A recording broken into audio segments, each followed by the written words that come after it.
بالله من الشيطان الرجيم.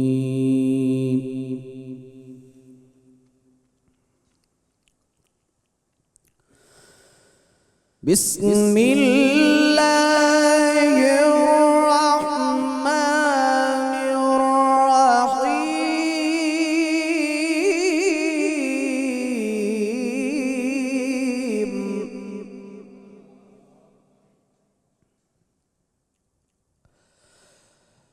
الرحمن علم القرآن خلق الإنسان علمه البيان.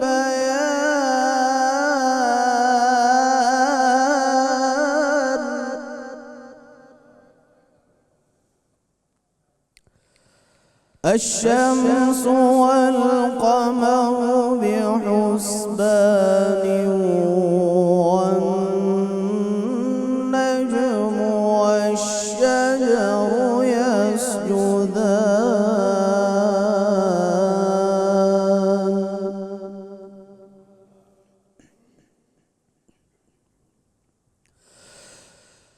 الرحمن علم القرآن خلق الإنسان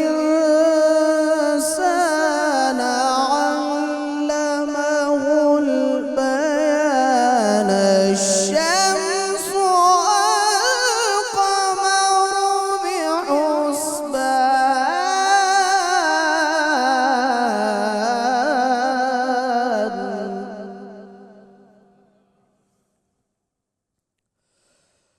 والنجم والشجر يسجدان. والسماء رفعها ووضع الميزان.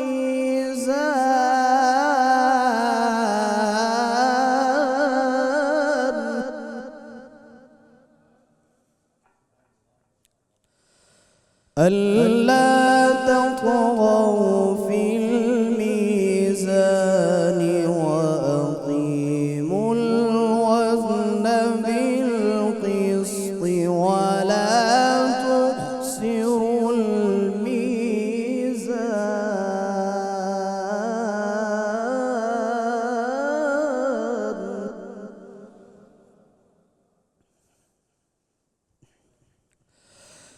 والسماء رفعها ووضع الميزان. ألا تطغوا في الميزان وأقيموا الوزن بالقسط ولا تخسروا الميزان.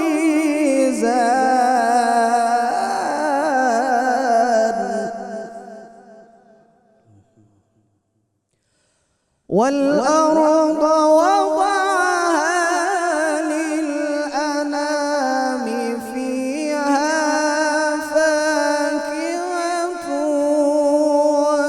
والنخل ذات الأكمام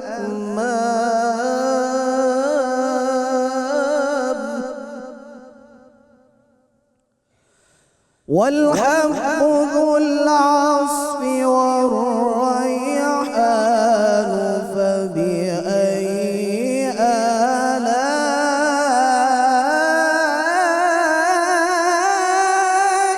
ربكما تكذبان.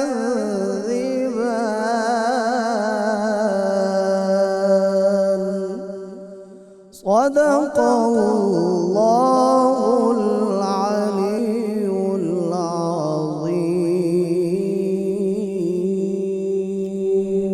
ماشاءاللہ بھائی ماشاءاللہ. سلامت رہیے. ملک ممتاز قاری جناب قاری محمد ذیشان حنیف صاحب تلاوت کلام پاک سے ہمارے قلوب منور فرما رہے تھے. الحمدللہ رب العالمین والصلاة والسلام علی سید الانبیاء والمرسلین. اللہم صلی علی سیدنا و مولانا محمد وعلی آلہ واصحابہ وبارک وسلم وصلی علیہ. دنیا کے تمام دیکھنے والوں کو، تمام چاہنے والوں کو، تمام پیار کرنے والوں کو، اور جہاں جہاں تک اس وقت میری آواز کو سنا اور مجھے دیکھا جا رہا ہے، جنید اقبال کی جانب سے انتہائی محبت کے ساتھ السلام علیکم۔ ایک بار پھر ناظرین، آپ کو رحمت رمضان کی خصوصی براہ راست نشریات میں دل کی عطا گہرائیوں سے سحر کے اس خوبصورت سے موقع پہ خوش آمدید کہتا ہوں۔ اور آج ظاہر ہے انشاءاللہ ہم اپنا نواں روزہ اختیار کریں گے، یعنی نویں سحری، اور وقت تیزی سے گزرتا جا رہا ہے صاحب، لیکن یاد رکھیے گا ہمارے پاس ابھی بہت وقت ہے، اور اگر میں یہ کہوں کہ بالکل وقت نہیں ہے تو یہ بھی درست ہے۔ بہت وقت اس اعتبار سے صاحب کہ ابھی 21 روزے باقی ہیں انشاءاللہ، اور نہیں ہے اس اعتبار سے کہ کس کو معلوم صاحب کہ کس کو اللہ تبارک و تعالیٰ نے کتنی زندگی دی ہے۔ تو جو سانسیں چل رہی ہیں نا صاحب، ان سانسوں کے چلنے کے دوران ہی اللہ کے ذکر کو جاری رکھیے، اور اس تیقن کے ساتھ کہ پروردگار انشاءاللہ اس رمضان کے صدقے سے مجھ پہ کرم کرے گا۔ ناظرین کرام، آئیے ذرا تھوڑی سی بات اس حوالے سے کرتے ہیں۔ ذہن میں رکھیے کہ قدرت نے ہمیں رشتوں کی جس حسین ترین مالا میں پرویا ہے، اس میں ایک رشتہ اپنی حلاوت کے اعتبار سے، اپنی محبت کے اعتبار سے اور اپنی شفقت کی وجہ سے انتہائی عظیم ترین رشتہ ہے۔ یعنی اس رشتے کے تقدس، اس رشتے کے احترام اور اس رشتے کی رفعت کو سمجھنے کے لیے اتنا ہی کہہ دینا کافی ہے کہ اس کے قدموں کے نیچے اللہ تبارک و تعالیٰ نے ہماری جنتوں کو سجا دیا ہے۔ یعنی یہ ایک ماں کا مقام ہے کہ دنیا میں ہر نبی، ہر صحابی، ہر صدیق، ہر شہید، ہر صالح، ہر ولی اور ہر مومن کی جنت اس کی ماں کے قدموں تلے رکھ دی ہے۔ تو پھر کیا شان ہوگی صاحب، اور کیا شان بیان کریں اس ماں کی جو حجرہ مصطفیٰ صلی اللہ علیہ وآلہ وسلم کی رونق بنی۔ کیا مقام بیان کریں اس ماں کا جو محبوب خدا صلی اللہ علیہ وآلہ وسلم کی زوجہ بنی۔ کیا مقام بیان کریں اس ماں کا جو محبوب خدا صلی اللہ علیہ وآلہ وسلم کی عصمت بنی۔ کیا مقام بیان کریں اس ماں کا جو حجرہ رسول خدا صلی اللہ علیہ وآلہ وسلم کی زینت بنی۔ کیا مقام بیان کریں اس ماں کا جو رفیقہ محبوب رب العالمین بنی۔ کیا مقام بیان کریں اس ماں کا جو زوجہ رحمت للعالمین بنی۔ کیا مقام بیان کریں ناظرین اس ماں کا جن کا انتخاب خود رب دو جہاں صلی اللہ علیہ رب دو جہاں نے اپنے پیارے محبوب صلی اللہ علیہ وآلہ وسلم کے لیے آسمانوں پہ کیا۔ اور کیا مقام بیان کریں اس ماں کا جن سے عقد کی اجازت خود جبرائیل امی بذریعہ وحی لے کر آئے۔ کیا مقام بیان کریں صاحب اس ماں کا جن کے پروٹوکول کو خود قرآن نے بیان کیا۔ اور کیا مقام بیان کریں اس ماں کا کہ کائنات کے تاجور کے صبح و شام جن کو نصیب ہوئے۔ ناظرین کرام، کیا مقام بیان کریں اس ماں کا کہ کائنات کے سب سے عظیم ترین حجرے کی جو مکین بنی۔ اور کیا مقام بیان کریں اس ماں کا جنہوں نے سرور دو جہاں صلی اللہ علیہ وآلہ وسلم کے صبح و شام دیکھے، میرے سرکار علیہ السلام کا چلنا دیکھا، میرے سرکار علیہ السلام کا اٹھنا دیکھا، میرے سرکار علیہ السلام کا بیٹھنا دیکھا، میرے سرکار علیہ السلام کے تبسم کو دیکھا۔ کیا مقام بیان کریں اس ماں کا کہ جنہوں نے امام الانبیاء صلی اللہ علیہ وآلہ وسلم کی خدمت گزاری کی۔ اور کیا مقام بیان کریں اس حجرے کی مکین کی کہ جو فرش پر عرش والوں میں سب سے زیادہ مکرم و محترم تھی۔ کیا مقام بیان کریں ناظرین اس حجرے میں بسنے والی اس خاتون کی کہ جن کو رسول کریم صلی اللہ علیہ وآلہ وسلم بے انتہا چاہا کرتے تھے اور بے انتہا پیار کیا کرتے تھے، جو عرش والوں کے نزدیک فرش والوں میں بے انتہا محترم تھی۔ وہ ماں جو اس حجرے میں رہیں جہاں سے چاند و سورج نور کی خیرات لیا کرتے تھے۔ وہ ماں جو اس حجرے میں رہیں جہاں جبرائیل امی بھی ہاتھ باندھے ہوئے کھڑے نظر آتے ہیں۔ کیا کہیے اس ماں کا جو اس حجرے میں رہیں جس حجرے کے آداب خود اللہ تبارک و تعالیٰ نے بتائے ہوں اور جن کے پروٹوکولز خود صحابہ کرام رضوان اللہ تعالیٰ علیہم اجمعین نے سمجھائے ہوں۔ وہ ماں جن کو شرف صحابیت کے ساتھ ساتھ یہ بھی شرف ملا کہ اللہ تبارک و تعالیٰ نے اپنے محبوب کریم صلی اللہ علیہ وآلہ وسلم کی زوجیت سے ان کو نوازا۔ وہ ماں جن کا مبارک نام صفیہ خود سرور دو جہاں صلی اللہ علیہ وآلہ وسلم نے رکھا۔ وہ ماں جو اپنی نسبتوں کے حوالے سے انتہائی عالی شان ہے۔ وہ ماں جن کو ایک طرف تو موسیٰ و ہارون علیہ السلام کی عظیم ترین نسبتوں سے فیضان ملا، تو دوسری طرف امام الانبیاء صلی اللہ علیہ وآلہ وسلم کی زوجیت کا اعلیٰ ترین شرف ملا، جو خود مدنی بھی ہیں اور مدینے والے سرکار کی عزت بھی بنی۔ ناظرین کرام، فتح خیبر کے بعد اس کائنات کے سب سے زیادہ ممتاز سب سے زیادہ حسین، سب سے زیادہ مقدس اور سب سے زیادہ محترم حجرے میں جلوہ گر ہونے والی امت کی ماں، ہماری ماں سیدہ صفیہ سلام اللہ علیہا اس قدر بے مثل و بے مثال خاتون ہیں جن کی شان و رفت کا کیا ہی کہنا، کہ جن کو حجرہ مصطفیٰ صلی اللہ علیہ وآلہ وسلم کی زینت بننے سے پہلے خواب کے ذریعے سے ہی ان کی منزل کا پتہ بتا دیا گیا تھا کہ آپ دنیا و آخرت میں کائنات کی اس چاند کے نور سے منور ہوں گی جن کے لیے اللہ تبارک و تعالیٰ نے اس پوری کائنات کو خلق کیا ہے، اس پوری کائنات کو سجایا ہے، جن کی نورانیت کا صدقہ یہ پوری کائنات بھی کھاتی ہے اور جن کے نور سے یہ کائنات منور بھی نظر آتی ہے۔ ناظرین کرام، ہماری ماں سیدہ صفیہ سلام اللہ علیہا کی شخصیت انتہائی با کمال شخصیت ہے۔ عفو درگزری آپ سلام اللہ علیہا کی شخصیت کا باقاعدہ حصہ تھی، معاف کر دیا کرتی تھی ہماری ماں ہر بات کو۔ اللہ تبارک و تعالیٰ نے آپ کو وہ متانت، وہ سنجیدگی، وہ حلم، وہ شائستگی، وہ حوصلہ، وہ تدبر، وہ فہم و فراست عطا کیا جو سرور دو جہاں صلی اللہ علیہ وآلہ وسلم کے عین شایان شان تھا، بلکہ نبی کریم صلی اللہ علیہ وآلہ وسلم سے وفا کا اور نبی کریم صلی اللہ علیہ وآلہ وسلم کی فکر کا جذبہ آپ سلام اللہ علیہ کی مبارک ہستی میں اس وقت بھی تھا جب آپ سرور دو جہاں صلی اللہ علیہ وآلہ وسلم کے عقد مبارک میں ابھی نہ آئی تھیں۔ یا میں جملہ ادا کرنا چاہتا ہوں، یعنی اس کا مطلب یہ ہوا کہ ہماری ماں عقد میں آنے سے پہلے ہی جانتی تھی کہ میں کس مقام اور مرتبے کی ہستی کے انشاءاللہ عقد میں دی جاؤں گی، کہ جن کے لیے اللہ تبارک و تعالیٰ نے اس کائنات کو خلق کیا۔ یہاں تک کہ ناظرین اکرام بھی اس درجے کا تھا کہ ایسا لگتا ہے کہ آپ سلام اللہ علیہ سرور دو جہاں صلی اللہ علیہ وآلہ وسلم کو صرف جانتی نہیں تھیں بلکہ نبوت و رسالت کے مقام کو پہچانتی بھی تھیں۔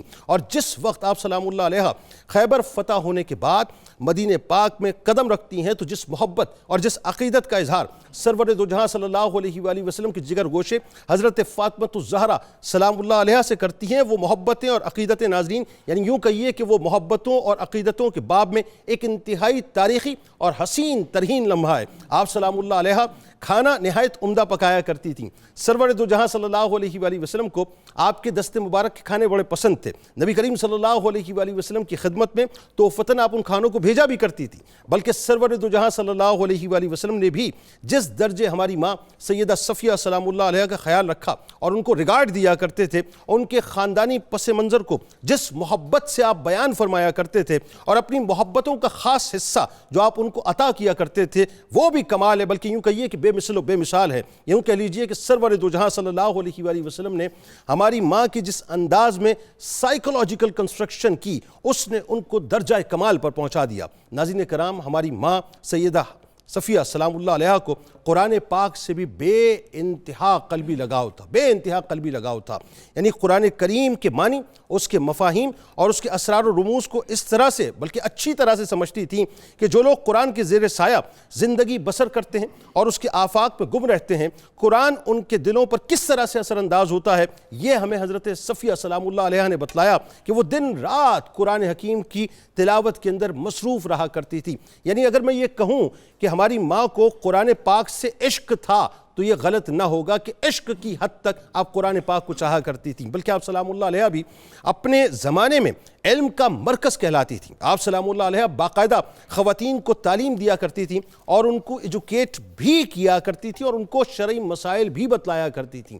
یہاں رک کے میں ایک جملہ ادا کرنا چاہتا ہوں، جو لوگ آج اسلام کے خلاف پروپیگنڈا کرتے ہیں نا، اور جو اسلام کی تصویر کو ایک منفی انداز سے پیش کرتے ہیں، ان کو چاہیے کہ وہ تاریخ اسلام کو صحیح طور سے پڑھیں۔ اگر نہیں پڑھی تو کسی کو رکھ لیں اپنے پاس، کوئی فیس وغیرہ پہ، کہ ان کو سمجھائیں کہ تاریخ اسلام میں رسول کریم صلی اللہ علیہ وآلہ وسلم نے جس انداز سے خواتین کو امپاور کیا، رسول کریم صلی اللہ علیہ وآلہ وسلم نے جس انداز سے خواتین کو مقام دیا، رسول کریم صلی اللہ علیہ وآلہ وسلم نے جس درجے پہ خواتین کو رکھا، وہ درجہ، وہ مقام، وہ مرتبہ نہ اس سے پہلے کوئی دے سکا تھا، نہ اس کے بعد دنیا میں کوئی بھی نظریہ دے سکتا ہے۔ یہ صرف اسلام ہی ہے جس نے رسول کریم صلی اللہ علیہ وآلہ وسلم کے توسط سے عورت کو ایک ایسا مقام دے دیا کہ اس کو باقاعدہ امپاور کر دیا۔ ناظرین کرام، ہماری ماں سیدہ صفیہ سلام اللہ علیہ ظاہر و باطن کے اعتبار سے بالکل پاک صاف خاتون تھیں۔ وہ خاتم النبیین صلی اللہ علیہ وآلہ وسلم کے ساتھ صدقے دل سے محبت کیا کرتی تھیں۔ صداقت اور وفاداری ان کی رگ و پے کے اندر رچی ہوئی تھی۔ یعنی عالم یہ تھا کہ بعض دل آویز مواقف میں تو ان کی حیثیت بالکل ہی منفرد سی نظر آتی ہے، اس لیے خاتم النبیین صلی اللہ علیہ وآلہ وسلم قسم اٹھا کر، یہ جو جملہ میں ادا کرنے جا رہا ہوں یہ بہت وزنی جملہ ہے صاحب تاریخ کا، کہ آپ قسم اٹھا کر ان کی صداقت کی گواہی دیا کرتے تھے.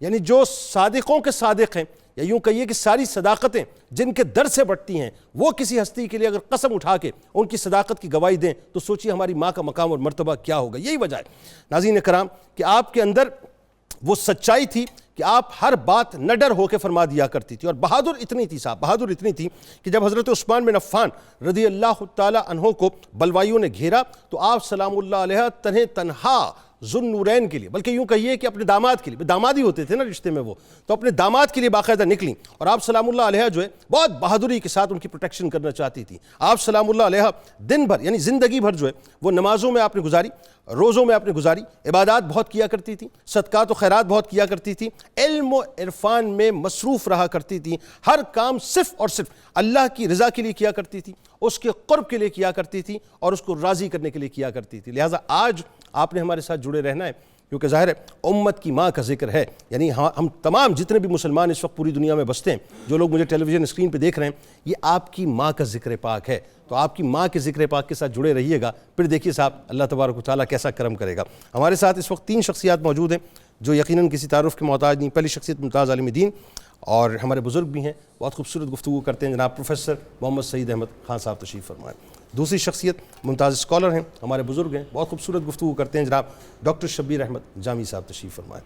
اور تیسری شخصیت ممتاز عالم دین ہیں، بہت عرصے بعد میسر آئیں، سید زادے ہیں، بہت خوبصورت گفتگو کرتے ہیں، جناب ڈاکٹر سید حامد فاروق بخاری صاحب. تینوں آپ کو السلام علیکم. اور میرے دائیں جانب صدارتی ایوارڈ یافتہ میرے دوست پرنس آف قوالی ان کو کہا جائے غلط نہیں ہوگا، بہت خوبصورت پڑھتے ہیں، جناب شیر میاداد خان صاحب اپنے ساتھیوں کے ساتھ موجود ہیں. آپ کو بھی خوش آمدید. السلام علیکم.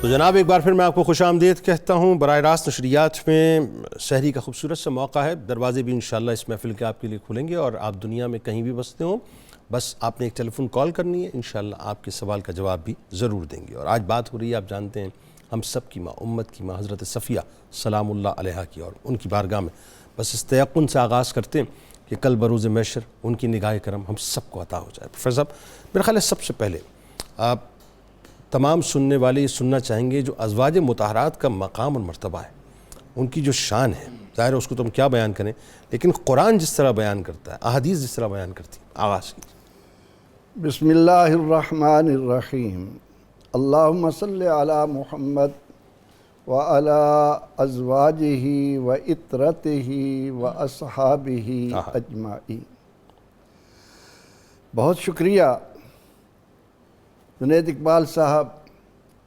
ان طاہرات، مزکیات، مکرمات، منعمات، مردیات من اللہ، ان کی شان بیان کرنے کا کوئی حق ادا کر سکے یہ ممکن ہی نہیں. صحیح. میں دیکھتا ہوں کہ امت کے وہ علماء جو علم کے کوہ صفا کہلاتے ہیں، وہ جب قرآن و سنت کی روشنی میں ان کا مرتبہ و مقام بیان کرنے کے لیے کھڑے ہوتے ہیں تو انہیں کہنا پڑتا ہے کہ پارا ہائے صحف، غنچہ ہائے قدس، اہل بیت نبوت پہ لاکھوں سلام، ہائے ہائے ہائے سبحان، اہل اسلام کی مادران شفیق، اہل اسلام کی مادران شفیق، بانوان طہارت پہ لاکھوں سلام. سبحان اللہ. میرے جیسا آدمی جب ان کا نام اقدس زبان پر لانے کا ارادہ کرتا ہے تو بے اختیار زبان سے نکلتا ہے کہ ہزار بار بیشو یم دہن ز مشک و گلاب، ہنوز نام تو گفتن کمال بے ادبی. ہائے ہائے ہائے ہائے. نبی اکرم رحمت عالم صلی اللہ علیہ وسلم مطاع عالم ہیں. واہ. آپ سے تعلق ہی انسانی عظمت کا راز ہے. اس کے علاوہ اولاد آدم کے لیے بلندی، نیک بختی، کامرانی، کامیابی، اس کا تصور ہی نہیں ہے۔ بے شک۔ اب یہ مقدس اور پاکیزہ عورتیں، خواتین مقدسہ جو نبی اکرم رحمت عالم صلی اللہ علیہ وسلم کے دامن سے وابستہ ہوئیں، ان کے لیے قرآن پاک نے ایک اعلان تو یہ کیا کہ یا نساء النبی لستن کاحد من النساء، آہا، اے میرے نبی کی بیویو، کائنات کی کوئی عورت تمہارے مقدر پر رشک تو کر سکتی ہے، تمہاری جیسی ہو نہیں۔ ہائے ہائے ہائے ہائے ہائے، کیا کہنے، کیا کہنے۔ یہ قرآن کا انداز ہے کہ وہ کہتا ہے کہ النبی اولا بالمؤمنین من انفسہم، اللہ، یہ نبی جو ہیں صلی اللہ علیہ وسلم اہل ایمان کے دلوں کے قریب تر ہیں، واہ، ان کی جانوں کے قریب تر ہیں، جانوں کے قریب تر۔ اور سن لو، ان کے دامن سے وابستہ ہونے والی، ان کی بیوی کہلانے والی ازواجہ امہاتہم، آہا، وہ مومنوں کی مائیں ہیں۔ یہاں پر مجھے اماں عائشہ صدیقہ سلام اللہ علیہا کی ایک بات یاد آتی ہے۔ آپ تشریف فرما ہیں، ایک عورت آتی ہے، وہ آ کر کہتی ہے اماں جی، اپنی زبان میں آپ کو اماں جی کہہ کر پکارتی ہیں، تو آپ اس کو اور اس کے ذریعے قیامت تک آنے والی عورتوں کو اس حقیقت سے آگاہ کرنے کے لیے فرماتی ہیں، اور میں تیری ماں کیسے بن گئی؟ مجھے تو میرے رب نے مومنوں کی ماں قرار دیا ہے۔ اللہ، ازواجہ امہاتہم۔ اب قرآن پاک کا 22واں پارہ آپ شروع کرتے ہیں اور پڑھتے ہیں کہ وَمَن يَقْنُتْ مِنْكُنَّ لِلَّهِ وَرَسُولِهِ وَتَعْمَلْ صَالِحًا نُؤْتِهَا أَجْرَهَا مَرَّتَيْنِ۔ اے میرے محبوب علیہ الصلاۃ والتسلیم کی ازواج مطہرات کہلانے والیو، تمہاری شان یہ ہے کہ جب تم میرے محبوب علیہ السلام کو راضی کرتی رہو گی تو ہم تمہیں دوہرا اجر دیں گے۔ اللہ اکبر۔ یہ ہے ان کا وصف کہ اللہ کریم دوسری عورتوں کے مقابلے میں، اب جیسے رمضان المبارک کے یہ مبارک اوقات ہیں، ان میں میں اور آپ کوئی نفل کام کرتے ہیں تو اس کا ثواب فرض کے برابر مل رہا ہے۔ ایک فرض بجا لاتے ہیں 70 فرضوں کے برابر۔ بالکل ایسا ہے۔ لیکن جن کا نام اس وقت ان مبارک اور رحمت بھری گھڑیوں میں ہم لے رہے ہیں، وہ جب نفل کام کریں تو ان کو ایک فرض نہیں 2 فرضوں کے برابر۔ ہائے ہائے، ایک فرض بجا لائیں تو 70 نہیں 140 فرض۔ واہ، اس لیے میں سمجھتا ہوں کہ ہم بھی ان کے مبارک نام زبان پر لا کر یقینی طور پر اپنے نامہ اعمال میں اضافہ کر رہے ہیں۔ تو نبی اکرم رحمت عالم صلی اللہ علیہ وسلم کی ازواج مطہرات کی شان تو کون جانے گا؟ جنید صاحب، جن لوگوں نے ان گھروں میں خادم بن کر کام کیا، آہا، ان کی شان عقل سے ماورا ہے۔ کون جان سکتا ہے کہ حضرت انس کی شان کیا ہے؟ واہ، حضرت عبداللہ بن مسعود جو حضور علیہ السلام کی مسواک اور نال پاک سنبھالا کرتے تھے، ان کی شان کیا ہے؟ بالکل ٹھیک۔ اکرمہ جونی کو دیکھیے کہ وہ حضور علیہ السلام کے خچر کی دیکھ بھال کرتے تھے، ان کی شان کیا ہے؟ واہ، ان مقدس و معطر و معمبر ماؤں کی شان کو قرآن و سنت کی روشنی میں جاننے کے لیے ایک بات یہ عرض کروں گا کہ جن گھروں میں یہ تشریف فرما ہوں، قرآن ان گھروں کا احترام امت پر لازم کرتے ہوئے کہتا ہے کہ ان الذین ینادونک من وراء الحجرات اکثرہم لا یعقلون، اکثرہم لا یعقلون۔ آئے ہائے ہائے، ان میں عقل ہی نہیں، ہاں، اکثر میں عقل، جو حجرے کا احترام نہ کرے، اور ان حجروں میں جو مقدس وجود ہیں ان کو اللہ رب العزت نے جن عظمتوں سے کیا کہنا ہے۔ بات آگے بڑھاتے ہیں پروفیسر صاحب، اور اب ذرا یہ بتائیے، آئیے ذرا بارگاہ میں چلتے ہیں ہماری ماں سیدہ صفیہ سلام اللہ علیہ کی۔ ان کا انٹروڈکشن تو صاحب ظاہر ہے پوری کائنات جو ہے وہ اپنا دے رہی ہے۔ ایک تو ان کا تعارف، دوسرا قبول اسلام کا جو آپ کو واقعہ ہے، اور خاص طور پہ جو حرم پاک میں آپ کی تشریف آوری ہے، بتائیے ذرا۔ بسم اللہ الرحمن الرحیم۔ یہ ہمارے لیے بہت سعادت کے لمحات ہیں کہ حضور نبی اکرم صلی اللہ علیہ وسلم کی ایک زوجہ محترمہ، امہات المومنین میں سے نمایاں نام حضرت صفیہ سلام اللہ علیہ کا تذکرہ کر رہے ہیں۔ صرف 2 جملے کہہ کے میں بات شروع کرتا ہوں۔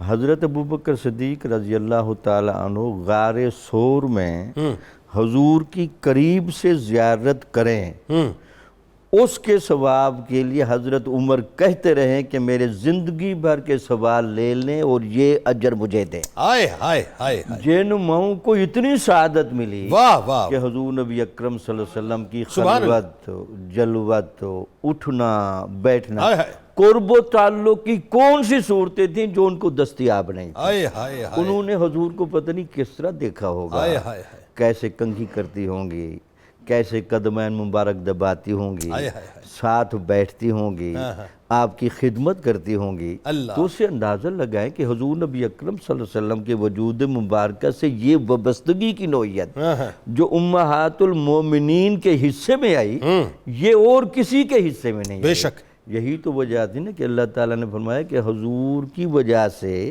یہ آپ سب مومنین کی مائیں ہیں۔ اللہ، تو حضرت صفیہ سلام اللہ علیہا کے بارے میں کہتے ہیں کہ آپ کا اصل نام زینب تھا، تو حضور نبی اکرم صلی اللہ علیہ وسلم نے آپ کا نام صفیہ رکھ کر اس کو بدل دیا۔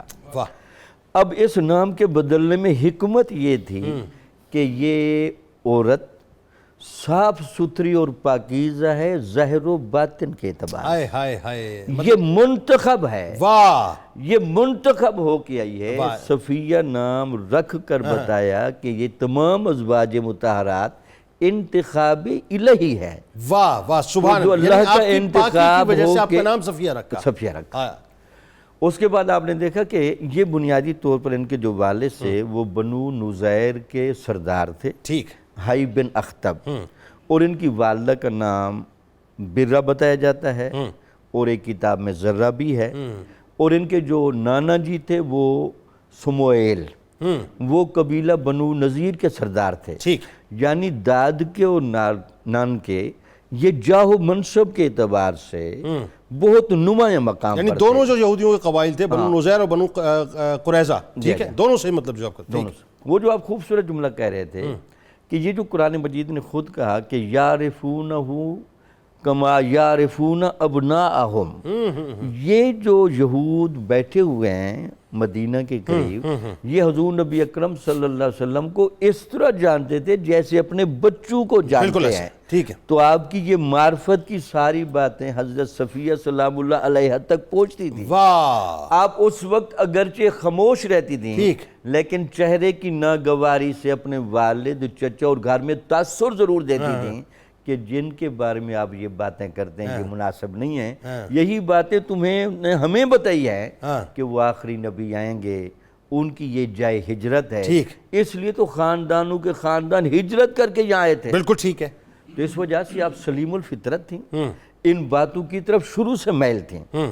12 سال کی عمر تھی جب آپ کی پہلی شادی کر دی گئی، ٹھیک ہے، اس کے بعد وہ جو خامن سے آپ علیحدگی ہوگی، پھر دوسرے خامن کے کنانا بن ابی الحقیق سے آپ کی شادی ہوئی، وہ غزوہ خیبر کے معاملات میں وہاں واصل جہنم ہوا، کفار کی طرف سے لگتے ہوئے۔ ایک خواب بھی تو دیکھا تھا آپ نے، بلکہ 2 خواب دیکھے تھے، وہی تو وہ جب یہ واقعہ خیبر ہو گیا اور حضرت صفیہ سلام اللہ علیہ حضور نبی اکرم صلی اللہ علیہ وسلم کے پاس آ رہی ہے، تو یہاں ان کے بڑے 3-4 ڈھب بڑے عجیب ہیں۔ ایک تو یہ ہے کہ جب یہ آپ سے ملاقات کرتی ہیں تو یہ تاثر دیتی ہیں اپنی باڈی لینگویج سے کہ میں منتخب عورت ہوں، حالانکہ اب بیٹھی ہوئی ان میں تھیں جو عام طور پر جنگوں کے بعد بیٹھی ہوتی ہیں، لیکن آپ کی باڈی لینگویج بتاتی تھی یہ سب سے منفرد ہے۔ اس لیے صحابہ نے بھی حضور کو فرمایا کہ یہ دیکھیں یہ سرداروں کی بیٹی ہے، بڑی پروقار، پروقار ہے، یہ بتاتی ہیں کہ میرے لیے بھی پروقار اہتمام ہونا چاہیے۔ تو اشارے سے بھی ایک طرف سے نہیں ہوتے، اشارے دونوں طرف ہی ہوتے ہیں۔ یہ آپ کی بڑی گہری حکمت عملی تھی کہ صحابہ بھی اس طرف مائل ہوں کہ اگر میں ان کو اپنی زوجیت میں لے رہا ہوں تو ان کا اصل استحقاق میری طرف ہی آتا ہے۔ تو ایک تو وہ باقاعدہ اس ماحول کی گواہی ملتی ہے۔ اس کے بعد خود حضور نبی اکرم صلی اللہ علیہ وسلم نے جب ان کو دیکھا اور پوچھا کہ میرے حوالے سے بھی آپ کی ذہن میں کبھی آیا، تو انہوں نے کہا جی کئی مرتبہ میرے گھر کو نور سے چمکایا گیا، اور یہ بات میں نے اپنی والدہ سے بھی کی تھی اور اپنے خامن سے بھی کی تھی۔ انہوں نے اگرچہ اس موقع پر برہمی کا اظہار کیا کہ تو کس طرح کا سوچتی ہے، لیکن وہ حضور کو یہ تاثر دے رہی تھیں کہ جناب آپ کے گھر میں آنے کا مجھے لاشعوری طور پر علم ضرور تھا۔ یعنی وہ جو خواب میں چاند کا دیکھنا، چاند کا گود مبارک میں آ جانا، یہ سارے اشارے ان کے تھے۔ یہ سارے اشارے۔ پھر حضور نبی اچھا یہ دیکھیں اتنا سنگین واقعے کے بعد حضور نبی اکرم صلی اللہ علیہ وسلم کے ساتھ جب یہ ملاقات کرتی ہیں، بیٹھتی ہیں، تو حضور نبی اکرم صلی اللہ علیہ وسلم جب جاتے ہیں تو یہ فوراً کھڑی ہو جاتی ہیں۔ وہاں صرف آپ نے ایک جملہ کہا کہ آپ کے والد اور چچا نے میرے ساتھ اچھا نہیں کیا، تو ان کا جملہ سنیں، ان کے یا رسول اللہ انہوں نے تو آپ کے ساتھ اچھا نہیں کیا، لیکن کسی کے گناہ کو دوسروں کے سر پر نہیں لگانا چاہیے، مجھے آپ بالکل صاف ذہن سمجھیں، میں اگرچہ اسی خاندان کی ہوں لیکن مجھے قدرت الہیہ نے بچا کے یہاں آپ تک پہنچایا ہے۔ اور آپ کا یہ جواب سن کر حضور نبی اکرم صلی اللہ علیہ وسلم بہت خوش ہوئے کہ یہ دیکھیں عورت سلیقہ مند کتنی ہے، سلجھی ہوئی کتنی ہے، باوقار کتنی ہے۔ پھر آپ کے علم میں ہے کہ جب وہ سارے مراحل طے ہوئے تو حضور نبی اکرم صلی اللہ علیہ وسلم نے ان کا بڑے اہتمام کے ساتھ ولیمہ بھی کیا، اور وہ ولیمہ 3 دن چلتا رہا، جو اس بات کا ثبوت تھا کہ حضور نبی اکرم صلی اللہ علیہ وسلم کا یہ عقد جو انتخاب الہی کے نتیجے میں ہوا، یہ بہت زیادہ باوقار تھا، بہت زیادہ پر رونق تھا۔ سبحان اللہ۔ اب ذرا ڈاکٹر صاحب یہ بتائیے، حضرت صفیہ سلام اللہ علیہ کو اللہ تبارک و تعالیٰ نے جو علمی وجاہت بھی عطا کی تھی، کئی ایک روایتیں آپ سے مروی ہیں، ذرا روایتوں پہ بات کرتے ہیں۔ بسم اللہ الرحمن الرحیم۔ جنید بھائی، اللہ کریم ہم سب کو رمضان کی رحمتیں عطا فرمائے، آمین۔ اور آپ نے ابتدا میں بڑا خوبصورت انٹرو دیا اور مختصر سے وقت میں آپ نے ساری تفصیلات آپ نے بیان فرما دی۔ آپ کی مرویات اور روایات کے حوالے سے مختلف اقوال ہیں، لیکن جو تحقیق ہے وہ یہ بتاتی ہے کہ آپ سے جو مرویات ہیں ان کی تعداد 118 ہے۔ نہ صرف 10 ہیں، نہ صرف 18 ہیں، نہ 20 ہیں، 118 ہیں جو معتبر ترین ذخیرہ حدیث میں ان کو بیان کیا گیا ہے۔ اور ان 118 میں سے صحاح 6 میں بھی آپ کی ساری روایات موجود ہیں۔ بخاری میں آپ کی 6 روایات ہیں، مسلم میں آپ کی 1 روایت ہے، ترمذی میں، نسائی میں، ابو داؤد میں آپ کی 3 روایات ہیں، اور ابن ماجہ میں بھی آپ کی 2 روایات موجود ہیں۔ اس کے علاوہ جتنی بھی احادیث کی کتابیں، صحیح ابن حبان ہو، خزیمہ ہو، ابن حجر کی کتب ہوں، ان میں ان روایات کو ذکر کیا گیا ہے۔ اور آپ سے حدیث کا علم حاصل کرنے والوں میں بڑے معتبر نام ہیں، جن میں حضرت عبداللہ بن ابی اسحاق کا نام موجود ہے، مسلم بن صفوان کا نام موجود ہے، اس کے علاوہ بھی حضرت کنانہ کا نام موجود ہے۔ یہ وہ سارے محدثین ہیں جنہوں نے بعد میں حدیث کو اشاعت میں، حدیث کی ترویج میں اپنا کردار ادا کیا۔ یہاں ذرا رکیے گا، اور یہ بڑی آپ نے اہم بات کر دی ہے اس وقت، اور میں ابتدا میں جو بات کر رہا تھا ویمن امپاورمنٹ کی، یہ ذرا آپ بتائیے کہ ہماری ماں کا امت کو احادیث کا علم منتقل کرنا، اور خاص طور پہ امت کے جو مرد ہیں وہ آپ سے علم حاصل کر رہے ہیں، یہ کیا اشارہ ہے بنیادی طور پہ؟ یہ رسول اکرم صلی اللہ علیہ وسلم کی سنت مبارکہ بھی ہے کہ آپ بھی ایام مخصوص فرمایا کرتے تھے جس میں صحابیات کو آپ تعلیم دیتے تھے، اور پھر انہی ہستیوں کے ذریعے دین آج تک ہم تک پہنچا ہے نا، جو قبلہ پروفیسر صاحب ابتدا میں فرما رہے تھے۔ اور حضرت عائشہ صدیقہ رضی اللہ تعالیٰ عنہا ام المومنین سلام اللہ علیہا، آپ ارشاد فرماتی ہیں کہ یہ صفیہ کیا ہے؟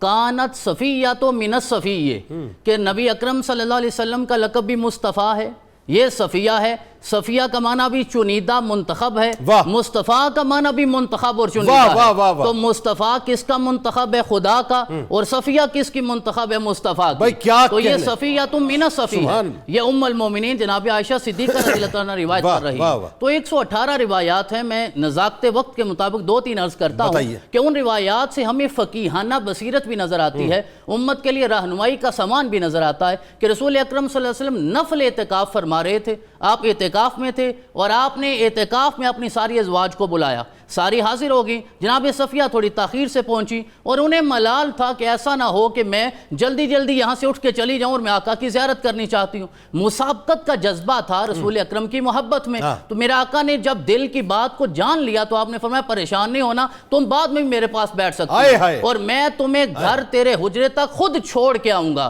رسول اکرم صلی اللہ علیہ وسلم پھر وہاں سے روانہ ہوئے، رات کا وقت تھا، اور جب رسول اکرم گزرے تو 2 انصاری صحابہ ساتھ تھے، انہوں نے دیکھا کوئی کسی کے ذہن میں نہ کوئی خیال آیا، نہ کوئی وہم آیا، نہ کوئی تجسس تھا، لیکن امت کی رہنمائی کے لیے میرے آقا نے ارشاد فرمایا علی رسلکما، تم دونوں یہیں ٹھہر جاؤ، میں تم سے کوئی کلام کرنا چاہتا ہوں۔ پھر آپ نے فرمایا یہ میری زوجہ اور تمہاری ماں صفیہ بنت حیی بن اخطب ہیں۔ تو انہوں نے عرض کیا آقا سبحان اللہ، ہمارے ذہن میں تو کوئی ایسا خیال ہی نہیں تھا، تو آپ نے کیوں ارشاد فرمایا؟ تو میرے آقا صلی اللہ علیہ وسلم نے انسانی فطرت کی طرف اشارہ کرتے ہوئے امت کو یہ تعلیم دی ہے کہ انسان کے وجود میں اور رگوں میں جس طرح خون دوڑتا ہے اسی طرح شیطان کا وسوسہ بھی موجود ہوتا ہے، تو کہیں ایسا وسوسہ نہ آ جائے۔ میں نے اس لیے فرمایا، اس لیے اس حدیث مبارکہ سے استفادہ کرتے ہوئے ہمارے محدثین نے 3 چیزیں ہمارے سامنے رکھی ہیں۔ سب سے پہلے تو یہ بتایا ہے کہ ایک مومن کو دوسرے مومن کے بارے میں حسن ظن ہونا چاہیے، سوء ظن کی کوئی گنجائش موجود نہیں ہے۔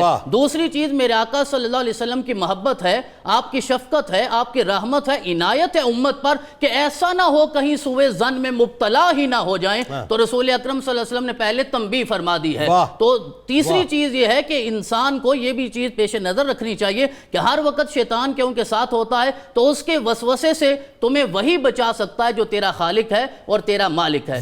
دوسری روایت یہ ہے کہ حضرت صفیہ اپنے گھر میں اپنے حجرے میں تشریف فرما تھی اور آپ کے سامنے کھجوروں کی گٹلیاں پڑی ہوئی تھی اور آپ ان پہ تسبیح کر رہی تھی اور 4000 گٹلیاں تھی سامنے۔ کہتے میں تسبیح پڑھ رہی تھی، رسول اکرم تشریف لے آئے، مجھے اندازہ نہیں ہوا کہ آقا جلوہ گر ہو گئے ہیں۔ میرے آقا صلی اللہ علیہ وسلم نے ارشاد فرمایا کیا کر رہی ہو؟ میں نے عرض کیا کہ تسبیح پڑھ رہی ہوں۔ آپ نے فرمایا کتنی پڑھ لی؟ کہا یہ جتنی تعداد ہے 4000 کوشش کر رہی ہوں پوری ہو جائے۔ میرے آقا نے ارشاد فرمایا میں صرف ایک جملہ بتاتا ہوں، وہ جملہ پڑھو گی تو 4000 سے زیادہ میرا رب تسبیح تیری اپنی بارگاہ میں قبول کرے گا۔ عرض کیا آقا ارشاد فرمائی وہ کون سا ایک جملہ ہے؟ آپ نے فرمایا صرف اتنا کہا کرو سبحان اللہ عدد خلقہ، یعنی جتنی اس کی مخلوقات کی تعداد ہے سارے جہانوں میں، اس تعداد کے مطابق میں تیری تسبیح کرتی ہوں، اسے اپنی بارگاہ میں قبول فرما لے۔ اب یہاں بھی فقہا نے 2 چیزیں اخذ کی ہیں، ایک تو یہ ارشاد فرمایا کہ دیکھیے گن کر تسبیح کرنے کا بھی جواز ہے، کیونکہ وہ پہلے گن کے کر رہی تھی، میرے آقا نے منع نہیں فرمایا، آپ نے فرمایا اس سے افضل کام کر لو، اور پھر افضل ذکر وہ ہے جو جوامع الکلم ہوتا ہے۔ رسول اکرم نے 4 لفظ سکھائے ہیں اور ساری مخلوقات کی تعداد کے مطابق ثواب کا انہیں حقدار بنا دیا۔ سبحان اللہ عدد خلقہ، سبحان اللہ عدد خلقہ، اور ایک روایت میں آتا ہے سبحان اللہ عدد ما خلقہ، یعنی یہ دونوں لفظ ہیں جتنی بھی تیری مخلوقات ہیں۔ اب مخلوقات کا علم تو خالق کو ہے، وما اوتیتم من العلم الا قلیلا، انسان کو تو اتنا علم دیا ہی نہیں گیا کہ وہ خود اندازہ کر سکے، کہا اس کی تسبیح کرنی ہے تو اس کی بارگاہ میں پیش کر دو۔ اور ایک آخری روایت میں یہ عرض کرنا چاہتا ہوں کہ رسول اکرم صلی اللہ علیہ وسلم رات کی تاریکی میں کہیں گھر تشریف لائے، حجرے میں تشریف لائے، اور آپ کی خدمت میں کھانا پیش کیا گیا، اور کھانے میں کیا تھا؟ وہ گوشت کا وہ ٹکڑا تھا جو کندھے کی طرف سے ہوتا ہے، اور وہ اس وقت کھانا انتظار کرتے کرتے ٹھنڈا ہو چکا تھا۔ رسول اکرم صلی اللہ علیہ وسلم کی بارگاہ میں گرم کر کے پیش کیا، میرے آقا نے تناول فرمایا، تناول فرماتے آقا کھڑے ہو گئے اور آپ نے نماز پڑھنی شروع کر دی۔ اب اس حدیث مبارکہ سے فقہا نے ایک تو یہ بات سامنے رکھی ہے کہ دیکھیے رسول اکرم کھانے میں کس چیز کو پسند فرمایا کرتے تھے، امت کو بھی سنت مصطفیٰ میں ان چیزوں کو پیش نظر رکھنا چاہیے۔ اور دوسری یہ چیز بھی ارشاد فرمائی گئی ہے کہ دیکھیے رسول اکرم صلی اللہ علیہ وسلم رات کو واپس آئے، اب زوجہ کو اندازہ تھا کہ رسول اکرم کی خدمت میں کیا پیش کرنا ہے۔ اب یہ نہیں ہے کہ خامد رات کو لیٹ واپس آئے اور زوجہ کو اس چیز کی طرف کوئی فکر ہی نہ ہو، تو عنایت کبیرہ چاہیے، خامد کی طرف توجہ ہونی چاہیے تاکہ ان کی خدمت میں ان چیزوں کو پیش کیا جائے۔ تو یہ چند روایات ہیں جو رسول اکرم مطلب یہ جو ہمارے یہاں سو کال جو مطلب اس وقت جو کچھ بھی ہو رہا ہے لبرلزم کے نام پہ کہ ہم جو ہے اپنا شعوروں کے کام نہیں کریں گے، میں ورڈز بھی یوز نہیں کرنا چاہتا، یہ مثالیں ہمارے سامنے بنیادی طور پہ کہ کس انداز سے جو خدمت کرنی چاہیے۔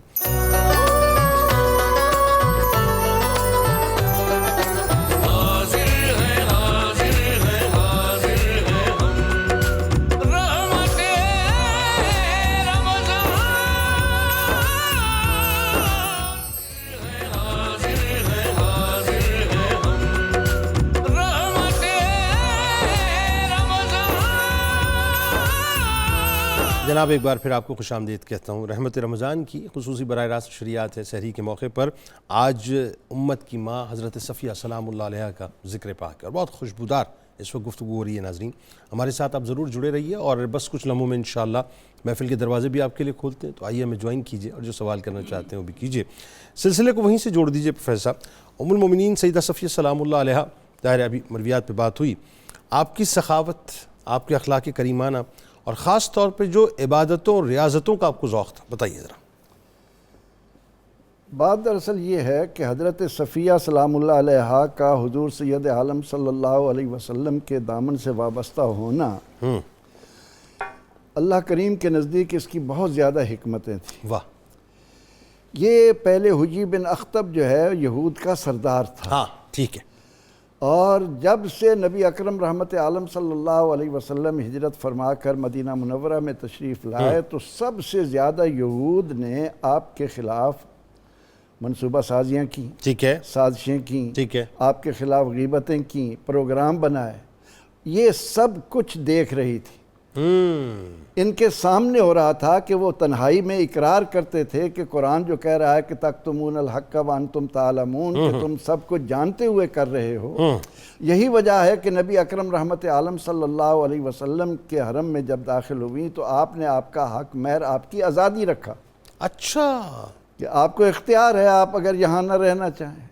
تو اس کے جواب میں آپ نے اس موقع پر بڑی خوبصورت بات کہی کہ یا رسول اللہ صلی اللہ علیہ وسلم، آپ کو کیا معلوم کہ میں کس وقت سے آپ کے دامن سے وابستہ ہو چکا، اللہ اکبر، میں اسلام کی صداقتیں جانتا ہوں، اب میرا جینا مرنا اسی گھر میں ہے، میں یہاں سے کہیں جانے والی نہیں ہوں۔ یعنی آپ کی سوابدید پہ چھوڑا، یہ خیبر کے بعد کا جو خیبر واقعہ ہے، کی بات ٹھیک ہے، جب آپ قیدی بنا کے لائی گئی تھی تو پہلے آپ کو آزاد کیا آپ نے، اور اس کے بعد حرم نبوی سلام اللہ علیہ میں آ کر آپ نے عبادت میں، زہد میں، ورع میں، تقوی میں، صدقات و خیرات میں جو مقام حاصل کیا، اس کو خراج عقیدت پیش کرتے ہوئے اماد الدین حافظ ابن کثیر کہتا ہے کہ کانت من سیدات النساء، آپ ان عورتوں میں سب سے آگے تھیں عبادتاً، اللہ، عبادت کے طور پر، و ورعاً، تقوی میں، پرہیزگاری میں، و زہاداً و برراً و صدقتاً، نیکی میں، صدقے میں، ہر معاملے میں حافظ ابن کثیر کہتے ہیں کہ وہ سیدات النساء۔ اور آپ کے اندر جو ایک اہل بیت کی محبت، حضور واہ کیا اسلام اچھا واقعہ ہے بھائی، میں سمجھ گیا کہاں جا رہے ہیں آپ، واہ، کہ عورتیں آ کر ان کو شہرت ہوئی کہ حضور علیہ السلام کے دامن سے ایک یہودی خاندان کی عورت آئی ہے، مسلمان ہوئی ہے، دیدار کے لیے امٹ پڑی، ایک ایک آ رہی ہیں، ان کو دیکھ رہی ہیں، خود دلہن بنی ہوئی ہیں، لیکن جب سیدہ فاطمہ الزہرا سلام اللہ علیہا آتی ہیں، ان کی متانت کو، ان کی شکل و صورت کو کہ حضور علیہ السلام کے کتنے مشابہ ہیں، چال ڈھال کیسی ہے، پوچھا یہ کون ہے؟ جب انہیں بتایا گیا کہ یہ خانوادہ رسالت کے چشم و چراغ سیدہ فاطمہ جنت کی عورتوں کی سردار، تو آپ کے پاس اس وقت جتنا بھی زیور تھا آپ نے وہ سارے کا سارا اتار کر سیدہ فاطمہ الزہرا سلام اللہ علیہا کی نظر، یعنی وہ اس وقت جانتی تھی کہ یہ جانے کائنات ہیں، جانے کائنات، اور دوسرا یہ کہ وہ یہ بھی جانتی تھی کہ یہ گڈ ول جسچر جو ہے، یہ گڈ ول جسچر وہ ہے جو میرے ان کے درمیان محبتوں کو قائم کر دے گا، اور پھر دیکھیں تعلق بھی ایسا رہا پوری زندگی۔ یہاں آپ کا ایک اہم کردار ہمارے سامنے یہ آتا ہے کہ ایک سردار کی بیٹی ہوتے ہوئے، یہود تو دنیا کے حریص تھے، سامان دنیا کی کثرت تھی، جی جی جی، لیکن جب آپ صلی اللہ علیہ وسلم کے دامن سے وابستہ ہوتی ہیں تو حضور سید عالم صلی اللہ علیہ وسلم نے فتح خیبر کے بعد، یہ بات اہل ایمان کو یاد رکھنی چاہیے کہ آپ نے اپنی ازواج مطہرات کے لیے 80 وسق کھجور ٹھیک، اور 20 وسق جو ہر زوجہ مطہرہ کے لیے مختص کر دیے تھے، ٹھیک ہے، ان کے ہاں پہنچتے تھے، اور یہ اتنی بڑی تعداد تھی کہ اگر ہم ایک وسق کو 7 سا کے قریب قرار دیں اور ایک سا کو تقریباً 4 سیر یا 5 سیر کا وزن قرار دیں تو 80 وسق آپ کھجور اور 20 وسق جو، دیکھیں کتنا سامان آ رہا ہے، واہ واہ واہ واہ، لیکن جتنا آتا تھا سب بڑھ جاتا تھا، سارے کا سارا غریبوں میں بانٹ کر چولہا نہیں جلتا تھا، کئی 3 روز تک فاقہ برداشت کرتے تھے حضور علیہ الصلوۃ والتسلیم۔ اچھا، آپ میں وہ جو سردار کی چونکہ بیٹی تھیں، رئیسہ تھیں، تو وہ جو وقار ہوتا ہے، وہ وقار بھی آپ کے اندر بہت تھا، جی پھر یہاں یعنی جسے کہتے ہیں نا معاملات، رکھ رکھاؤ، میرا خیال اپروپریٹ ورڈ اس کا رکھ رکھاؤ بہت تھا آپ کے اندر، وہ بھی تھا۔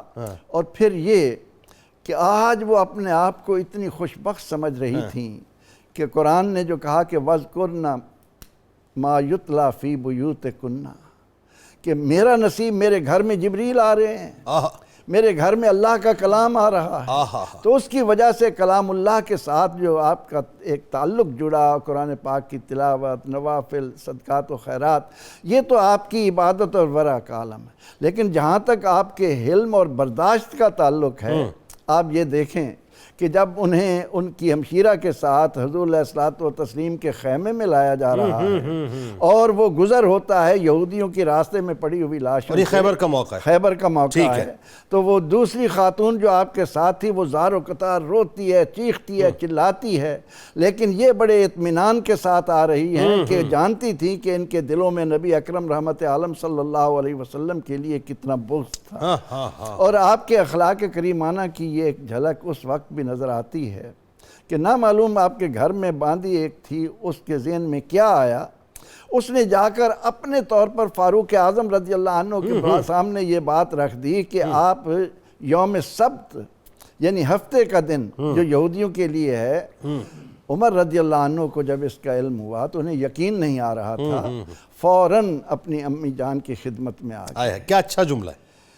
اور وہاں آ کر اب آپ دیکھیں کہ آپ کی عمر کتنی ہے اور عمر فاروق رضی اللہ عنہ کتنی عمر کی، لیکن معلوم تھا کہ جانتے تھے کہ نبی اکرم رحمت عالم صلی اللہ علیہ وسلم کی نسبت ہی تو سب کچھ ہے دنیا اور آخرت۔ اللہ اکبر۔ خود چل کر آئے، جب آپ کے سامنے یہ بات رکھی تو آپ نے انہیں جواب دیتے ہوئے کہا کہ عمر، جن کو اللہ نے جمعہ جیسا دن دیا ہو، واہ، جن کو سید الایام ملا ہو، ان کو اس بات کی کیا ضرورت ہو سکتی ہے کہ وہ یوم سبت کی طرف جائیں یا یوم الاحد کی طرف جائیں یا کسی اور دن کی طرف جائیں۔ اب عمر رضی اللہ عنہ تو مطمئن ہو گئے، چلے گئے، لیکن اس کے بعد آپ نے اس لونڈی سے سوال کیا کہ تمہارے ذہن میں یہ کیسی بات آ گئی، تم نے یہ کیسے کہہ دیا؟ وہ کہنے لگی مجھے شیطان نے بہکا دیا، غلطی ہو گئی مجھ سے، میں شیطان کے بہکاوے میں آ کر یہ کر بیٹھی ہوں، مجھے معاف فرما دیں۔ اب آپ نے اس کو سزا، جرم کے اعتراف پر سزا دینے کی بجائے اس کو آزادی کا پروانہ دیا۔ کیا بات ہے، کیا بات ہے۔ یہ آپ کے حلم کا ایک آپ کا عفو درگزر بھی ہے، عفو درگزر علماء نے لکھا ہے۔ اور جس قدر بھی آپ کے ہاں مال و زر آ رہا ہے، فاروق اعظم رضی اللہ عنہ کے عہد میں تو آپ کو معلوم ہے کہ ازواج مطہرات کے گھر بورے بھر کر دولت کے بھیجے جاتے تھے، ان کا یہ جو حق بنتا تھا۔ اور بلکہ یہاں پر ناظرین و سامعین تک ایک پیغام دینا چاہتا ہوں جنید صاحب آپ کے توسط سے۔ اللہ تعالیٰ نے ملکی وسائل میں سادات کا حصہ رکھا ہے،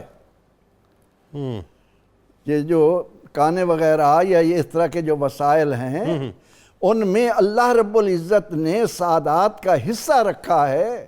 اگر خلفائے راشدین وہ حصہ پورے کا پورا ان کے حوالے کرتے تھے تو آج اگر ہماری سوسائٹی میں کوئی سید کسی مشکل میں ہے بالکل صحیح، اور اس تک اس کا حق نہیں دیا جا رہا تو وہ بھی اس پیغام کے حوالے سے اس بات کو یاد رکھیں۔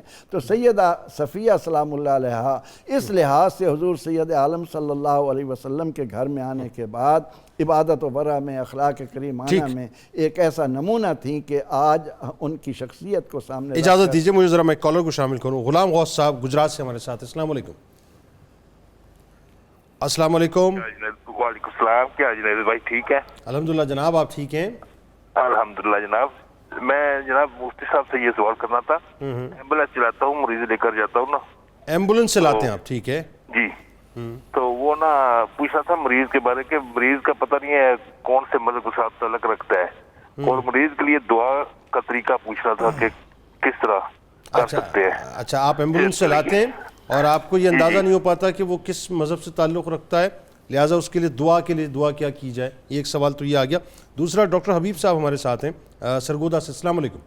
جی وعلیکم السلام، ڈاکٹر حبیب صاحب سرگودا جاوریہ سے۔ جناب ماشاءاللہ 92 کے پروگرام بہت زیادہ جنید صاحب اچھا جا رہے ہیں جی، بہت شکریہ جناب، آپ بڑی محنت کر رہے ہیں، آپ کو اللہ تعالیٰ قبول فرمائے۔ جزاک اللہ۔ تو میرا سوال یہ تھا حضور کہ یہ جو فطرانہ ہے وہ کتنی رقم اس دفعہ بنے گی تقریباً؟ بالکل آپ کو بتاتے ہیں فطرانے کے بارے میں۔ بہت شکریہ آپ نے ہمیں جوائن کیا۔ ایک اور کالر ہمارے ساتھ ہے، السلام علیکم۔ وعلیکم السلام۔ جناب شریف صاحب السلام علیکم، کیسے مزاج ہیں؟ وعلیکم السلام جی، اللہ تعالیٰ کا شکر ہے، بڑی مشکل سے آج آپ کی کال ملی تیسرے دن۔ اچھا بیچ میں ناغے ہو گیا آپ کے، جناب فرمائیے۔ جی میرا سوال یہ ہے کہ اگر گھر میں نماز پڑھیں تو میاں بیوی آپس میں جماعت کرا سکتے ہیں؟ ظاہری بات ہے میاں گڈ جو کوشچن امام ہوگا، گڈ کوشچن، ہاں ظاہر ہے مردی امام ہوگا، امام ہوگا تو اور بیوی جو ہے وہ اقامت پڑھ سکتی ہے؟ اچھا اقامت بھی پڑھ سکتے، بالکل آپ کو بتلاتے ہیں جی بہت شارٹلی، ذرا ڈاکٹر صاحب آپ کامنٹ کر دیجئے کہ میاں بیوی اگر مطلب گھر میں موجود ہیں تو کیا شوہر جو ہے وہ امامت کرا سکتے ہیں اور بیوی جو اقامت کہہ سکتی ہے؟ جی بالکل ہو سکتا ہے، یہ تو بلکہ اچھی بات بھی ہے، تو جی ہاں ہونا بھی چاہیے اس طرح سے، اس سے اور محبت جو ہے میاں بیوی کے درمیان بڑھے گی۔ اچھا ایمبولینس چلاتے ہیں، اب بات یہ ہے کہ اگر وہ ایمبولینس چلاتے وقت فرض کیجیے ان کو پتہ نہیں ہوتا کس مذہب سے جو ہے مریض تعلق رکھتا ہے، تو اس کے لیے دعا کر سکتے ہیں؟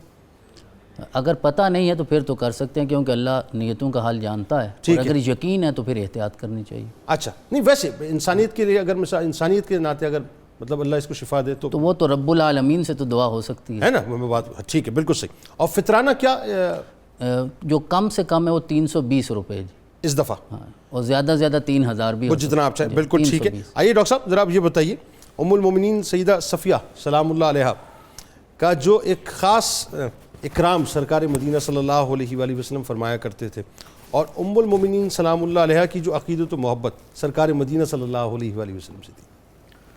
حضور نبی اکرم صلی اللہ علیہ وسلم کا اپنی ازواج مطہرات کے ساتھ جو رویہ تھا، جو طریقہ تھا، تو آپ کے حوالے سے جو خصوصی طور پر ملتا ہے وہ 3 چیزیں ملتی ہیں۔ ایک تو آپ کے عالی نسب ہونے کا آپ ان کو باقاعدہ احساس دلواتے تھے کہ آپ کا حضرت ہارون علیہ السلام کی اولاد سے ہونا یہ ایک بڑی سعادت کی بات ہے، تو آپ جب سے میرے گھر آئی ہیں تو میں اس پہلو کو ہمیشہ دیکھتا ہوں۔ سبحان اللہ۔ دوسرا یہ بھی کہتے تھے کہ اتنے اندھیرے ماحول میں آپ کا میرے ساتھ اس وقت بھی وابستہ ہونا اور فطرت سلیمہ پر ہونا، اس کا بھی رسپانس دیتے تھے کہ اسی لیے آپ نے 3 جملے فرمائے، حلیم الطبع، ٹھیک، عاقلہ، عاملہ، یعنی طبیعت کی اتنی حلیم تھیں۔ اب حلم کا اندازہ لگے، اتنے اندھیرے ماحول میں حق کو پہچاننا، پھر اس کے بعد آپ کے حرم میں آنے کے بعد کبھی بات نہ کرنا جی میرے والد کا معاملہ کیا ہوا، میرے چچا کا ذکر تک نہیں کیا، کوئی روایت آتی نہیں ہے اس طرح، اور نہ کبھی اس کا کبھی دل و دماغ پر بوجھ لیا۔ جی جی یہ آپ کے حلم کی کیفیت تھی۔ اور پھر بعض اوقات بتقاض بشریت کچھ ایسی باتیں بھی آپ تک پہنچیں تو آپ نے ہمیشہ حلم کا وہ مظاہرہ کیا کہ حضور نبی اکرم صلی اللہ علیہ وسلم خود دیکھتے تھے۔ اور تیسری جو بات آپ کو رسپانس ملا، حضور نبی اکرم صلی اللہ علیہ وسلم کا یہ جو فرمان تھا، خیارکم فی الجاہلیت خیارکم فی الاسلام، آپ اسلام سے پہلے بھی سردار تھیں، اب میرے پاس آنے کے بعد بھی آپ سردار ہیں۔ اب تو کائنات کے سردار، اب تو کائنات کے اب تو سرداری اور بڑھ گئی نا، کیونکہ آپ کے اندر جو خوبصورت آپ کے جملے تھے، وقار اور سیر چشمے، چونکہ سب کچھ دیکھ رکھا تھا، لیکن سب کچھ دیکھنے کے بعد جو اطمینان و سکون کی کیفیت ہیں آپ کے گھر میں آ کر ملی ہیں، تو اس پر بڑی آپ۔ اچھا آپ ایک بات یہ دیکھیے، اس وقت آپ کی عمر مبارک بہت کم تھی جب آپ کے جو مطلب پچھلے آپ جب تشریف لیں تو 17 سال آپ کی ہے نا۔ میں سمجھنا جو چاہ رہا ہوں، اور ظاہر آپ کے ذریعے سے جو سمجھانا چاہ رہا ہوں میں سننے والوں کو، 17 برس میں جو متانت تھی آپ میں، جو تدبر تھا، مطلب جو آپ کی رچاؤ تھا آپ کی شخصیت میں، وہ بڑا کمال تھا، وہ بڑا اور خاص طور پہ وہ بھی بتائیے نا، وہ جو جب قافلہ سرکار مدینہ صلی اللہ علیہ وسلم کو مدینہ پاک چلائے تو ایک مخصوص مقام پہ آپ نے رکنے سے منع فرمایا، یعنی اسی وقت نگاہ دیکھ گئی تھی کہ میں اب کسی اور مقام کو جو ہے پہنچ رہی ہوں۔ ہاں، مطلب یہ ہے کہ وہاں کے بعد آپ جب کسی اور جگہ پر آگے چلے گئے تو وہاں جب ملاقات ہوئی اور وہاں تفصیلی گفتگو ہوئی تو حضور نبی اکرم صلی اللہ علیہ وسلم نے پوچھا کہ پچھلے مقام پر بھی رکا جا سکتا تھا، تو انہوں نے کہا یا رسول اللہ چونکہ یہاں لوگ جاسوسی میں ہیں، لوگ نقصان پہنچا سکتے تھے، مجھے آپ تعداد بہت وہاں پر، ہاں وہاں زیادہ تھی، اور تازہ چونکہ واقعہ بھی پیش آئے، تو میں صرف آپ کی حفاظت کی نیت سے اور اپنی حفاظت کی نیت سے، تاکہ اور ابھی تک عقد نہیں ہوا، ابھی تک عقد نہیں ہوا لیا جا، تو اس سے اندازہ لگے کہ آپ کے اندر یہ کتنی گہرائی تھی۔ اور حضور نبی اکرم صلی اللہ علیہ وسلم کے ساتھ جو آپ کا ادب تھا، خود اندازہ لگے سب کچھ دیکھ رکھا تھا، لیکن جب آپ کے گھر میں آئیں اور جو کچھ آپ سے سیکھا، جنید صاحب ہمیشہ یاد رکھے جو عقل مند بندہ ہوتا ہے نا وہ گہرا بڑا ہوتا ہے. حضور کے پاس آنے کے بعد جو اطوار، عادات، اخلاق یہ دیکھا تو ایک تو اس کا بہت زیادہ اثر فیل کیا، اور آپ کا بہت زیادہ غیر معمولی ادب کرتی تھیں، اور پھر آپ کے لیے لذیذ سے لذیذ کھانے صرف گھر میں پکا کر نہیں بلکہ آپ کسی اور جگہ بھی تشریف فرما ہوتے تو وہاں بھی اہتمام کے ساتھ پہنچاتی حضرت عائشہ صدیقہ سلام اللہ علیہ کے گھر پہ پہنچاتی. پھر آپ کے وصال مبارک کے لمحات میں جو ان کو خوبصورت جملے ہیں، یا رسول اللہ یہ جو آپ وصال کے لمحات کے قریب جس کرب کو فیل کر رہے ہیں، اللہ تعالیٰ یہ تکلیف مجھے دے دیتا اور آپ اس تکلیف سے محفوظ رہتے. حضور نبی اکرم صلی اللہ علیہ وسلم نے بھی اپنے لیے وہ تکلیف صرف امت کی نمونہ بننے کے لیے اختیار کی. آپ دیکھیے کہ میری امت میں جب یہ وقت آئیں گے تو لوگوں کو کیا کرنا چاہیے، کس صبر کا اور تحمل کا مظاہرہ. ادھر یہ چل رہا ہے تو ان کی وابستگی دیکھیں تو آپ سب کے سامنے جا کے کہتی ہیں کہ آپ کی یہ تکلیف مجھ سے دیکھی نہیں جاتی، کاش اللہ مجھے دے دے. بعد میں جب تبصرہ ہوا تو حضور نبی اکرم صلی اللہ علیہ وسلم نے ان کے دل کی صفائی کی باقاعدہ تصدیق فرمائی. یہ وہ موقع تھا، واقعی مجھے اتنا چاہتی ہے، یہ وہ موقع تھا کہ کائنات کے صادق نے آپ کی صداقت کی تصدیق فرمائی. صداقت کی تصدیق فرمائی. اچھا وہ ایک اور ذرا تھوڑا سا آپ ایک جگہ مس کر گئے. وہ جو ہم چلے تھے وہاں سے جب خیبر سے چلے تھے، ٹھیک ہے، تو بیچ میں جس موقع پہ آپ نے مطلب رکنا منع کیا، پھر اس کے بعد جب آپ عقد میں تشریف لائیں تو سرکار علیہ السلام جب عقد میں تشریف لائیں تو حضور نبی اکرم صلی اللہ علیہ وسلم جب تشریف لائے اور آپ کے ساتھ باقاعدہ اب مذاکرہ ہو رہا ہے کہ آپ کو میں آزاد بھی کرتا ہوں اور آپ کو ایک مکمل اختیار ہے، آپ اسلام لانا چاہتی ہیں، آپ گھر واپس جانا چاہتی ہیں، یا آپ ادھر ٹھہرنا چاہتی ہیں. تو آپ کے سامنے تینوں آپشن رکھے گئے. تو آزادی کے بعد انہوں نے کہا جی میں آپ کے پاس ہی رہنا چاہتی ہوں، یہ میری اپنی ذاتی پسند ہے اور اس کا مجھے بڑے عرصے سے تمنا بھی تھی.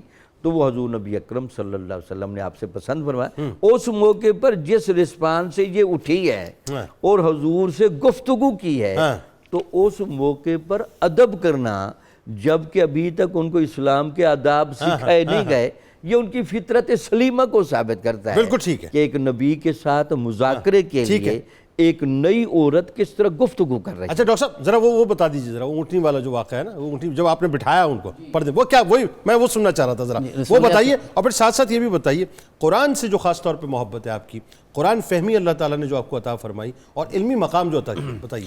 جی جنید بھائی، وہ رسول اکرم صلی اللہ علیہ وسلم جب روانہ ہونے لگے تو ان کا کیونکہ قد مبارک نبوت کے قد سے تھوڑا چھوٹا تھا تو رسول اکرم صلی اللہ علیہ وسلم نے اپنی کیا اچھا آپ نے ادب کے ساتھ، یہ دیکھیں یہ تو ادب ہے نا، اور کیا. واہ واہ واہ. ران مبارک رسول اکرم صلی اللہ علیہ وسلم نے انہیں عطا فرمائی.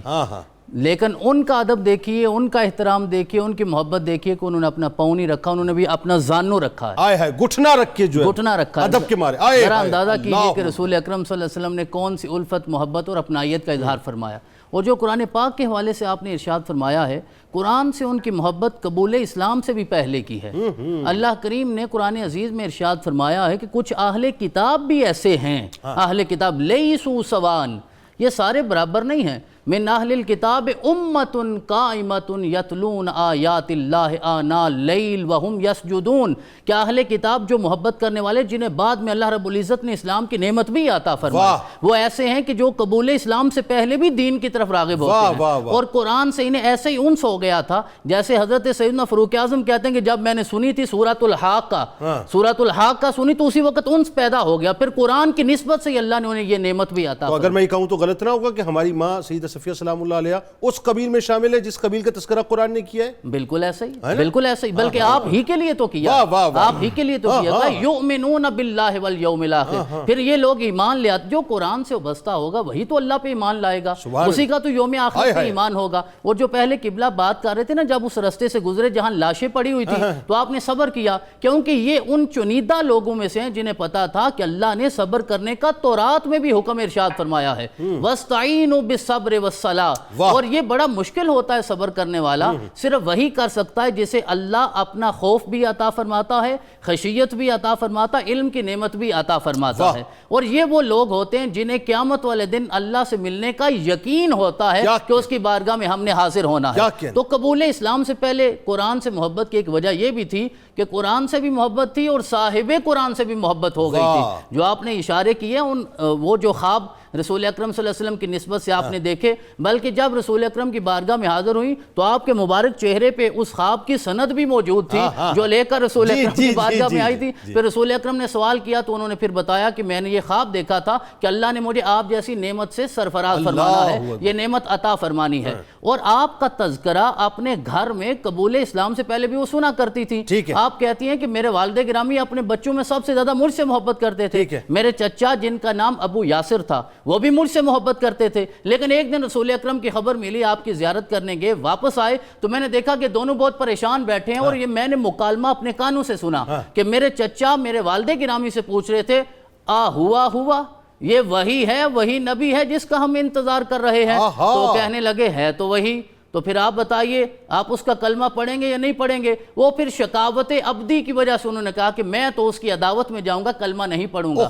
تو کہتے ہیں اس دن سے مجھے انس پیدا ہو گیا، کیونکہ پہلے مجھ سے محبت کرتے تھے، آج میری طرف توجہ نہیں کر رہے، کس ہستی کے تذکرے میں ہے. پھر میں نے پڑھا اور سمجھا تو مجھے پتا چلا اللہ کریم نے یہ نعمت یقیناً مجھے عطا فرمانی. اس کا مطلب یہ ہوا نا کہ قدرت نے ان کو جس منصب کے لیے منتخب کیا تھا اس کے اشارے، اس کی انٹیوشنز جو ہیں وہ آپ کو دینا شروع کر دی تھی اسی وقت. بالکل ایسے. اور ایک دن یہ قبول اسلام کے بعد کا واقعہ کہ آپ کے حجرہ میں چند لوگ تھے اور آپ کے قریبی نماز پڑھ رہے تھے، سجدہ بھی کیا، تلاوت قرآن بھی کی، لیکن آنکھوں میں آنسو نہیں تھے. تو ارشاد فرمایا ھذا السجود و تلاوت القرآن، یہ تو ظاہری طور پہ سجدہ ہے اور ظاہری طور پہ زبان کی تلاوت ہے. این البکا، آنسو کہاں ہے، خشیت کہاں ہے. اور پھر آپ نے قرآن کی یہ آیت پڑھی کہ قرآن کہتا ہے انما المؤمنون الذین اذا ذکر اللہ وجلت قلوبہم واذا تلیت علیہم آیاتہ زادتہم ایمانا، کہ ایمان والے وہ ہوتے ہیں جب ان کے سامنے اللہ کا ذکر کیا جاتا ہے کہ ان کے دلوں میں بھی خوف طاری ہو جاتا ہے. تقشعر منہ جلود الذین یخشون ربہم، ان کے چمڑے اور جلد پہ بھی خوف طاری ہو جاتا ہے جو اللہ پر ایمان لانے والے ہوتے ہیں. تو آپ نے ارشاد میں تم سجدے بھی کر رہے ہو، تلاوت قرآن بھی کر رہے ہو، لیکن تمہارے اندر وہ بکا اور خشیت نظر نہیں آ رہی. یہ وہ قرآن فہمی تھی، قرآن سے محبت تھی جو اللہ کریم نے آپ کو بطور خاص عطا فرمائی. اور وہ جو ابتداءً اشارہ ہوا کہ رسول اکرم صلی اللہ علیہ وسلم نے جب پہلی ملاقات میں سارا احوال ان کے خاندان کا بیان فرمایا اور کہا کہ تیرے باپ نے زندگی ایسے گزاری، بھائی نے زندگی ایسے گزاری، چچا نے گزاری، تو انہوں نے یہ آیت تلاوت کی تھی، باقاعدہ آیت پڑھی اس موقع پہ. عرض کرنے لگی آقا وَلَا تَزِرُ وَازِرَةٌ وِزْرَ اُخْرَى، کہ اللہ پاک کا حکم ہے کسی دوسرے کا بوجھ اور کسی کے کندھے پہ نہیں آئے گا. انہوں نے اگر ایسا کیا ہے وہ اپنا بوجھ اٹھائیں گے، میں تو آپ سے ہمیشہ سے محبت کرتی ہوں، میرے دل میں تو ہمیشہ سے آپ کے لیے الفت ہے، میں تو ہمیشہ آپ کا انس رکھتی ہوں، یقیناً اللہ کریم مجھے یہ نعمتیں ضرور عطا فرمائے گا. اچھا آخر میں اب چونکہ وقت سمٹ گیا، میں چاہتا ہوں اگلے اسپیل میں جب آپ کے پاس آئیں گے نا تو ذرا علمی مقام پہ بھی بات کریں گے، خاص طور پہ وہ جو کیونکہ وہ بڑا ایک امپورٹنٹ معاملہ ہے. میں چاہتا ہوں اس پہ ذرا کھل کے آپ بات کیجئے کہ سرکار مدینہ صلی اللہ علیہ وآلہ وسلم کا اپنی ازواج کو امپاور کرنا اور اس انداز سے آپ کو درس و تدریس کرنا، یہ ظاہر ہے ایک بہت بڑا واقعہ ہے. یہ اس پہ گفتگو کریں گے.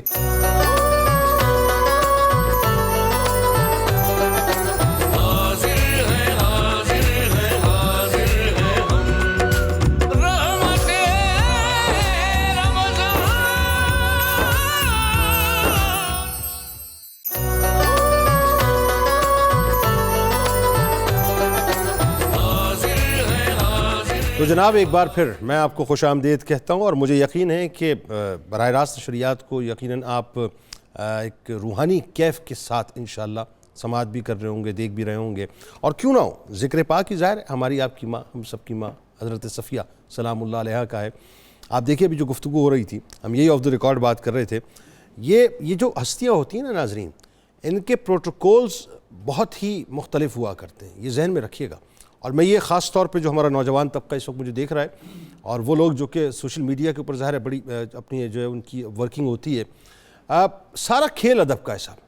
بے ادب، وہ کہتے ہیں نا، وہ مثل مشہور ہے نا کہ با ادب با نصیب اور بے ادب بے نصیب. تو سارا کھیل ادب کا ہے صاحب. اور اس پوری آپ دیکھیے ہماری گفتگو میں، اور ظاہر ہے جتنے پروگرامز ہم کرتے ہیں، ہمارا جو بیسک جو مطمع نظر ہوتا ہے وہ یہ ہوتا ہے کہ سب سے پہلے ہم اپنے سننے والوں کو، اور خود بھی ظاہر ہے خود بھی ہم بھی ادب سیکھیں اور اپنے سننے والوں کو بھی ادب سکھائیں. تو پہلی بات تو یہ کہ ادب پہلا قرینہ ہے محبت کے قرینوں میں، یہ ذہن میں رکھیے گا.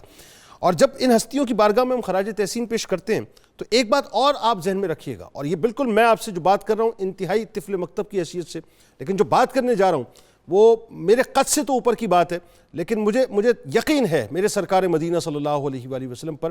یہ جن ہستیوں کا ہم ذکر پاک کرتے ہیں نا، یہ لکھ کے رکھ لیں صاحب اپنے پاس، لکھ کے رکھ لیجئے. جو ذکر کرنے والے ہیں، جو ذکر سننے والے ہیں، کل بروز محشر دیکھیں فمن یعمل مثقال ذرۃ خیرا یرہ ومن یعمل مثقال ذرۃ شرا یرہ. تو کل بروز محشر یہ ریکارڈ جو ہے نا آپ کا، یہ مینٹین ہو رہا ہے ابھی دنیا میں، یہ ریکارڈ کی صورت میں کل بروز محشر پیش ہوگا. اور یہ ریکارڈ جب مطلب پیش ہوگا نا تو آپ سوچ بھی نہیں سکتے صاحب، سوچ بھی نہیں سکتے. ممکن ہے. اور میں یہ تیقن کی حد تک ممکن ہے کہہ رہا ہوں میں کہ ہماری ماں حضرت صفیہ سلام اللہ علیہا جو ہیں وہاں سے نظر فرما دیں کہ یہ میرے بچے ہیں، بس ان پہ کرم کر دیا جائے، انہوں نے میرا ذکر کیا تھا، ان پر کرم کر دیا جائے، اور کرم ہو جائے گا انشاءاللہ. پروفیسر صاحب ذرا بتائیے اب آئیے اس طرف جو آپ کی ہستی کا ایک ظاہر ہے وہ ایک ایسا واقعہ ہے کہ جس سے یہ بھی پتہ چلتا ہے کہ صرف سرور دو جہاں صلی اللہ علیہ وآلہ وسلم نہیں، بلکہ سرور دو جہاں صلی اللہ علیہ وآلہ وسلم سے جڑی ہر شے کے ساتھ آپ کو بہت پیار تھا، بڑی عقیدت تھی. مطلب رشتے میں تو حضرت عثمان بن عفان رضی اللہ تعالیٰ عنہ داماد ہی ہوتے تھے. تو وہ جو محاصرہ ہوا، آپ سلام اللہ علیہ نے جو کردار ادا کیا اور جس بہادری سے آپ نکلی، اور پھر صحابہ کرام جس عقیدت کا اظہار آپ کے ساتھ کیا کرتے تھے، بتائیے ذرا.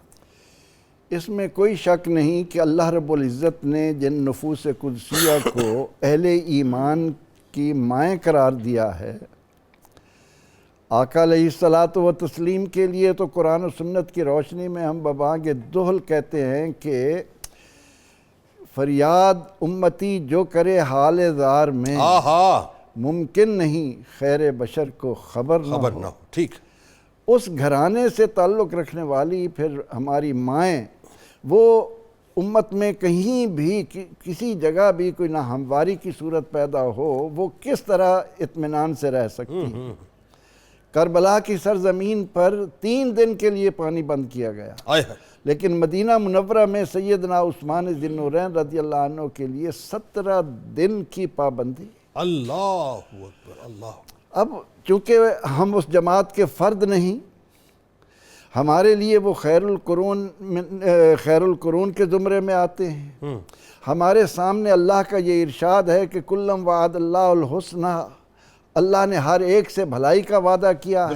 لہٰذا ہم ادب کے دائرے میں رہتے ہوئے سیدہ صفیہ رضی اللہ عنہا کے اس عمل کو سلام پیش کرتے ہیں کہ انہیں اپنے محبوب، اپنے نبی، اپنے خاوند کی امت کے ساتھ کتنا پیار ہے.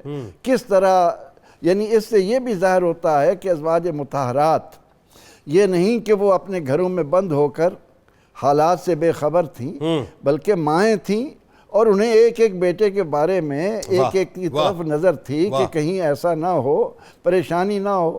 باہر کہ مدینہ منورہ میں بے چینی کی ایک فضا، ایک کیفیت پیدا ہو. جی بلوائیوں نے گھیر کے رکھا ہوا تھا. جب سیدنا عثمان ذی النورین رضی اللہ تعالیٰ عنہ کے پاک گھر کو گھیر لیا گیا اور ایسی صورت پیدا کر دی گئی کہ عثمان رضی اللہ تعالیٰ عنہ کے لیے مشکلات سے در مشکلات پیدا ہوں، تو حضرت علی کرم اللہ وجہہ کا ایک کردار تھا، اور مدینہ کے دیگر آیان بھی اجازت مانگ رہے تھے، لیکن حضرت سیدنا عثمان رضی اللہ عنہ چاہتے تھے کہ مدینہ منورہ ہے، یہاں پر کوئی بھی ایسی فضا نہ ہو کہ بے چینی کی کیفیت پیدا ہو، جبکہ وہ چاہتے صرف حکم دیتے، حکومت ان کی تھی. آپ سے بار بار کہا گیا، حسنین کریمین علیہ السلام کو بھیج دیا مولا کائنات نے. انہوں نے تو ان کی ڈیوٹی لگا دی، ان کو نگران کے طور پر کھڑا کر دیا کہ یہاں دروازے سے کوئی نہ آنے پائے.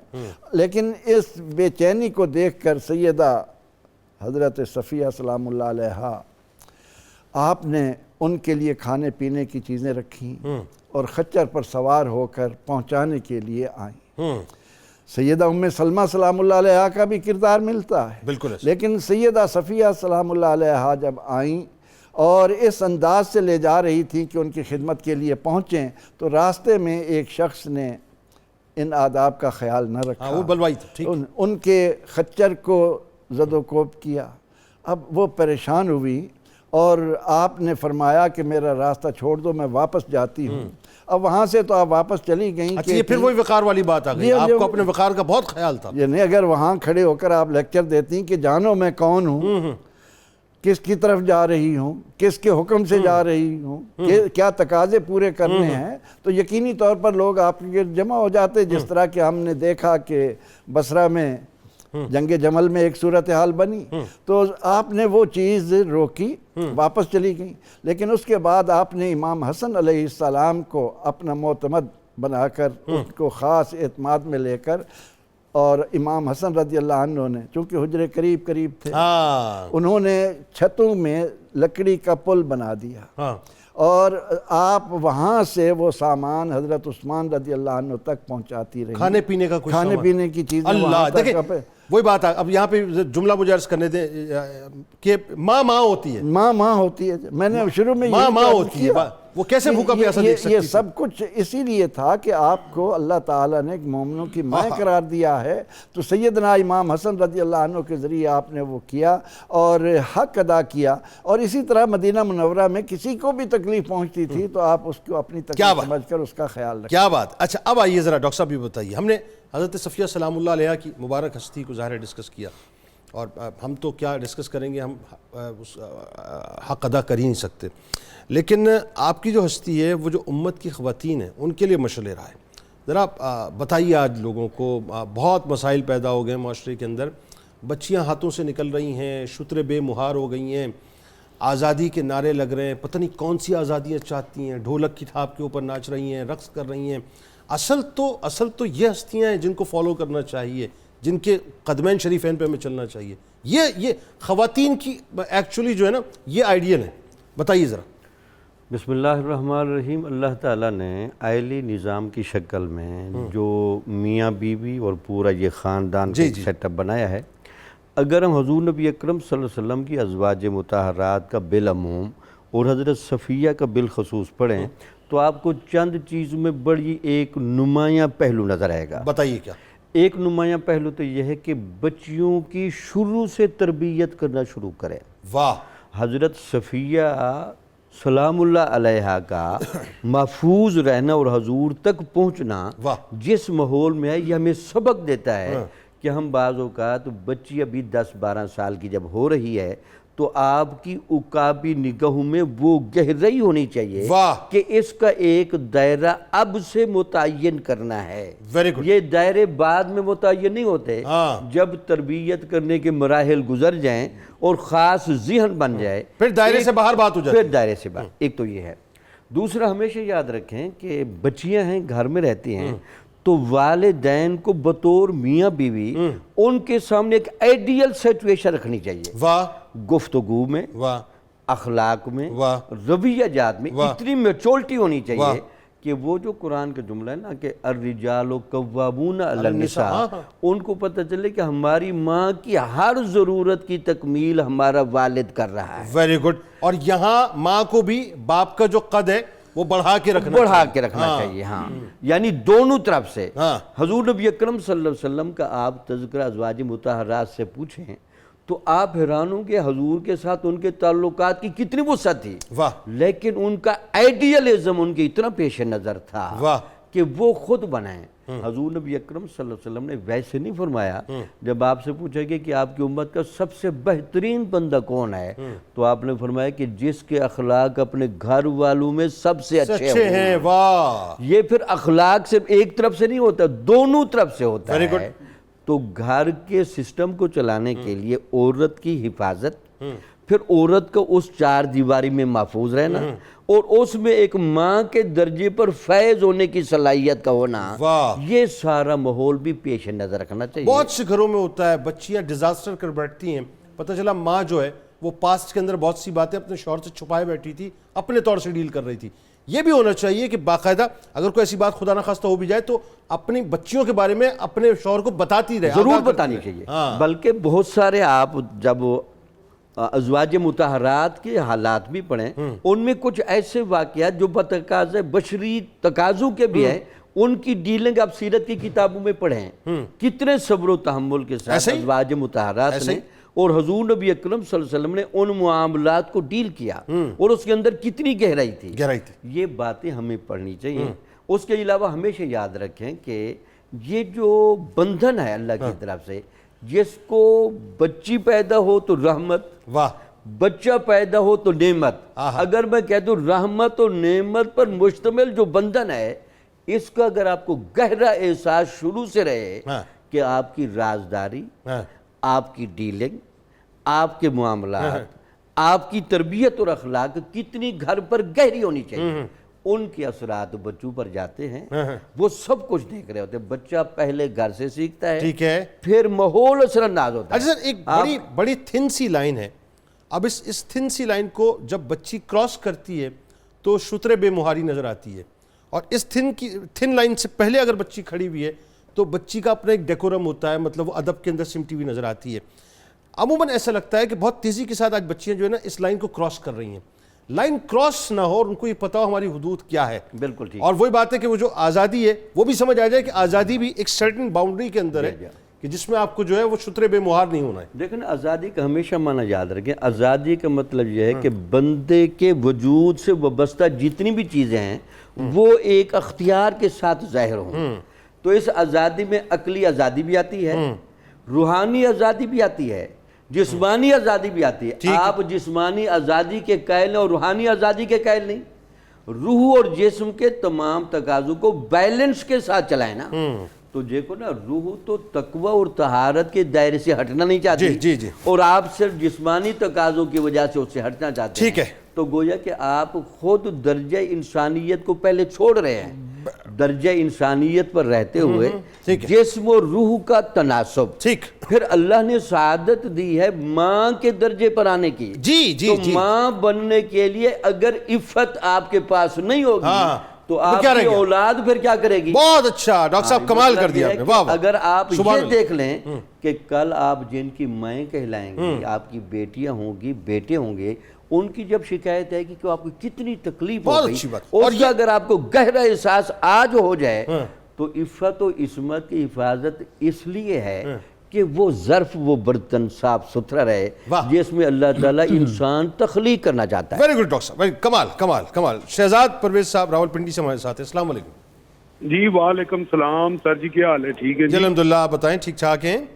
جی شکر اللہ پاک کا۔ سر آپ کے پروگرام کی بہت تعریف ہے، جتنی کرے اتنی کم ہے سر جی۔ تعریف اللہ کی ہے جی، بس دعا کیا کریں۔ بتائیے۔ جی سر جی، ہمارے محلے میں آج 2-3 دن ہو گئے، ایک آدمی فوت ہو گئے ہیں، ان کی جو وائف ہے سر جی، ان کی وائف جو ہے عدت کے لیے بیٹھی ہوئی ہے، تو وہ بلڈ پریشر کی مریض ہیں، اور وہ کہنا چاہتے ہیں آپ کسی علماء سے ہمیں پوچھ کے بتائیں۔ ان کی ایج سر 65 سال ہے۔ 65 سال ہے، ٹھیک ہے جی، وہ عدت پہ بیٹھ سکتی ہیں کہ نہیں؟ نہیں، بلڈ پریشر کی مریض ہیں تو بلڈ پریشر کو خدا نہ خواستہ ایسا کوئی مطلب ٹھیک ہے، اگر وہاں پہ ابھی پوچھ لیتے ہیں کہ اس کا سولوشن کیا ہے، بالکل ٹھیک ہے، آپ کو بتا دیتے ہیں۔ السلام علیکم۔ وعلیکم السلام جناب فرمائیے۔ سر آپ خیریت سے ہیں؟ ٹھیک ہیں جی الحمدللہ، میں ابھی تک بہت خیریت سے ہوں، بتائیے آپ۔ ماشاءاللہ سر، میں نے علماء کرام سے یہ پوچھنا ہے، ماشاءاللہ پروگرام آپ کا ایک عرصے سے میں دیکھ رہا ہوں، ایمان تازہ ہوتا ہے۔ شکریہ۔ میں نے یہ پوچھنا ہے کہ مؤکدہ سنتیں اور غیر مؤکدہ سنتوں کا پڑھنے کا طریقہ کیا ہے؟ ٹھیک ہے، آپ کو بتا دیتے ہیں، بہت شکریہ آپ نے ہمیں جوائن کیا۔ موقدہ اور غیر موقدہ مختصراً بتا دیجیے ذرا۔ جی، موقدہ سے مراد یہ ہے کہ رسول اکرم صلی اللہ علیہ وسلم نے اپنے عمل سے بھی اس کی تاکید فرمائی ہے اور اپنے قول مبارک سے بھی تاکید فرمائی ہے، جس طرح کہ فجر کی نماز سے پہلے اور ظہر کی نماز سے پہلے، اور جس طرح عصر سے پہلے یا عشاء سے پہلے، وہ غیر موقدہ ہیں، کبھی آقا ادا فرماتے تھے اور کبھی امت کی آسانی کے لیے چھوڑ دیا۔ اور موقدہ وہ ہیں جس کی تاکید کی، جس کی تاکید۔ ٹھیک ہے، بالکل ایک تو بات ہی ہو گئی۔ اچھا، اب دوسرا یہ بتائیے، عدت میں خاتون بلڈ پریشر کا مرض ہے تو کیسے ڈیل کریں؟ دیکھیں قبلہ، میرا خیال ہے انہوں نے کہا کہ اس کی عمر 60-70 سال ہے، 60-65 برس ہے، تو 160 بھی ہو جائے تو عدت تو گزارنی ہے۔ کوئی بھی بیماری ہو، یہ شریعت کا حکم ہے، عدت تو گزارنی ہے، اور یہ کوئی ایسی وجہ نہیں ہے کہ جس کی بنیاد پہ یہ کہا جا سکے کہ اب عدت ساقط ہو گئی۔ تو ڈاکٹر کو وزٹ کروا لیں گھر پہ؟ وہ نہیں، وہ اگر کوئی ایسی مجبوری بنے تو ہاسپٹل بھی دن کو جایا جا سکتا ہے، رات وہاں گزارنی ہے۔ اچھا، رات اسی با پردہ ہو کے اپنے آپ کو لپیٹ کے وہ جایا جا سکتا ہے، یہ تو شرعی تقاضا اور مجبوری ہے اس کا۔ اچھا آئیے اب ذرا سیدہ صفیہ سلام اللہ علیہ کا ذکر پاک ہو رہا تھا، تو ایک تو علمی مقام پہ جو ہم بات کر رہے تھے درس و تدریج کا، وہ آپ نے ذرا بتانا ہے۔ دوسرا جو امہات المومنین کی جب ہم بات کرتے ہیں یا اہل بیت اطہار کی جو دیگر خواتین کی ہم بات کرتے ہیں، ان کی سیرت میں یہ جو آج ہمارے یہاں دیکھیں نا فیملی سسٹم جو ہے برسٹ ہوتا جا رہا ہے، لیکن ان کی سیرت کے اندر ہمیں ایسا لگتا ہے کہ بہت ہی کمپوزڈ ایک تو معاملات، پلس یہ کہ وہ آئلی نظام کو جو ہے برقرار رکھا انہوں نے. ذرا وہ بتائیے، پھر آپ کے وصال کے بارے میں بتائیے. جنید بھائی گزارش یہ ہے کہ رسول اکرم صلی اللہ علیہ وسلم نے اپنی ساری ازواج کی تربیت کی ہے اور ان تک علم پہنچایا ہے. خاص طور پہ حضرت سیدہ عائشہ صدیقہ سلام اللہ علیہا کے حوالے سے یہ ہے کہ آپ نے 2210 احادیث کو روایت کر کے امت تک پہنچایا، اور اسی لیے آقا کریم صلی اللہ علیہ وسلم نے ارشاد فرمایا کہ میرا آدھا دین تو تم عائشہ سے، حمیرہ سے حاصل کر سکتے ہو. تو علمی مقام کے حوالے سے یہ ہے کہ آپ کے گھر میں، آپ کے حجرے میں باقاعدہ مجالس ہوا کرتی تھی اور لوگ آ کر آپ سے فتوے پوچھا کرتے تھے. اور امہات کا جو آپسی تعلق تھا یا باہمی تعاون تھا، یا رسول اکرم صلی اللہ علیہ وسلم کے گھر میں رہنے والی خواتین نے کس طرح زندگی گزاری ہے، وہ بڑا محبت کا تھا. جہاں عبادت تھی، جہاں زہد تھا، جہاں قناعت تھی، جہاں ریاضت تھی، وہاں رسول اکرم صلی اللہ علیہ وسلم کی نسبت سے اس گھر میں ظرافت کا ماحول بھی ہوتا تھا. اور ایسا لگتا نہیں تھا کہ ان کا رشتہ سوکن کا رشتہ ہے. ایسے لگتا، میرا خیال ہے ورڈ بھی درست نہیں ہے، درست ہی نہیں، ان ہستیوں کے لیے تو نہیں ہے کہ حضرت سودا سلام اللہ علیہ آپ دجال کے خروج کو پسند نہیں فرماتی تھی. اب کوئی مومن پسند نہیں کرتا، وہ ذرا زیادہ پسند نہیں فرماتی تھی. ایک دن حضرت عائشہ اور حضرت حفصہ نے ظرافت کے لیے، ماحول کو خوشگوار بنانے کے لیے یہ کہہ دیا کہ دجال کا خروج ہو چکا ہے. تو وہ رسول اکرم صلی اللہ علیہ وسلم کی بارگاہ میں چلی گئی. رسول اکرم نے مسکرا کے ارشاد فرمایا نہیں، ابھی میرے ہوتے ہوئے وہ نہیں آ سکتا جب تک رسول اکرم تشریف فرما ہے. تو یہ ماحول اس گھر میں ہوتا تھا، اور یہ بہت ضروری ہے جنید بھائی. آپ بھی ایک ذمہ داری پہ بیٹھے ہیں. گھر میں اگر اطمینان نہیں ہوگا، سکون نہیں ہوگا، راحت نہیں ہوگی، تو انسان ایک جملہ نہیں بول سکتا. باہر تو پھر مرد ٹینشن میں رہے گا نا، کام کیا کرے گا. صحیح بات. اور رسول اکرم کی جتنی ذمہ داریاں تھیں، اور یہ ساری ازواج مل کر رسول اکرم صلی اللہ علیہ وسلم کی راحت کا انتظام کیا کرتی تھی. حضرت امیر المومنین جناب عمر کا زمانہ ہے، اور ام المومنین حضرت زینب علیل ہو گئی. تو انہوں نے سب ازواج کو جمع کر کے کہا کون ان کی عیادت کرے گا، کون بیمار پرسی کرے گا. سب نے کہا کہ ہم سارے مل کے کریں گے. اور جب دنیا سے رخصت ہوئی تو انہوں نے کہا کہ ہم تجہیز و تکفین بھی ساری مل کے کریں گی. تو تحکیم کا جو واقعہ ہوا اس میں معاشرتی اصلاح کا یہ پہلو بھی امہات نے ہمیں دیا ہے کہ حضرت عبداللہ بن عمر نے جب سوچا کہ میں کنارہ کر جوں تو حضرت حفصہ نے کہا کہ نہیں، درمیان میں رہنا ہے اور معاشرے کی اصلاح کرنی ہے. 50 ہجری میں آپ کا وصال ہوا ہے اور تقریباً 60 سال آپ کی اس وقت عمر مبارک تھی. اللہ اکبر. یعنی 50 ہجری یہ وہی سن ہے جس میں حضرت امام حسن پاک علیہ السلام جو ہیں وہ بھی دنیا سے تشریف لے گئے تھے. ناظرین کرام ہمارے ساتھ جڑے رہیے. ایک مختصر سا وقفہ ہے، لوٹ کے واپس آتے ہیں، آپ کو مجموعہ کلام بھی سنائیں گے. اور آج آپ کو یہ بتاؤں گا کہ انبیاء کرام علیہ السلام کے جو قصائص ہیں اس میں بڑا انٹرسٹنگ قصہ ہوگا حضرت ابراہیم علیہ السلام کا. انشاءاللہ لوٹ کے واپس آتے ہیں.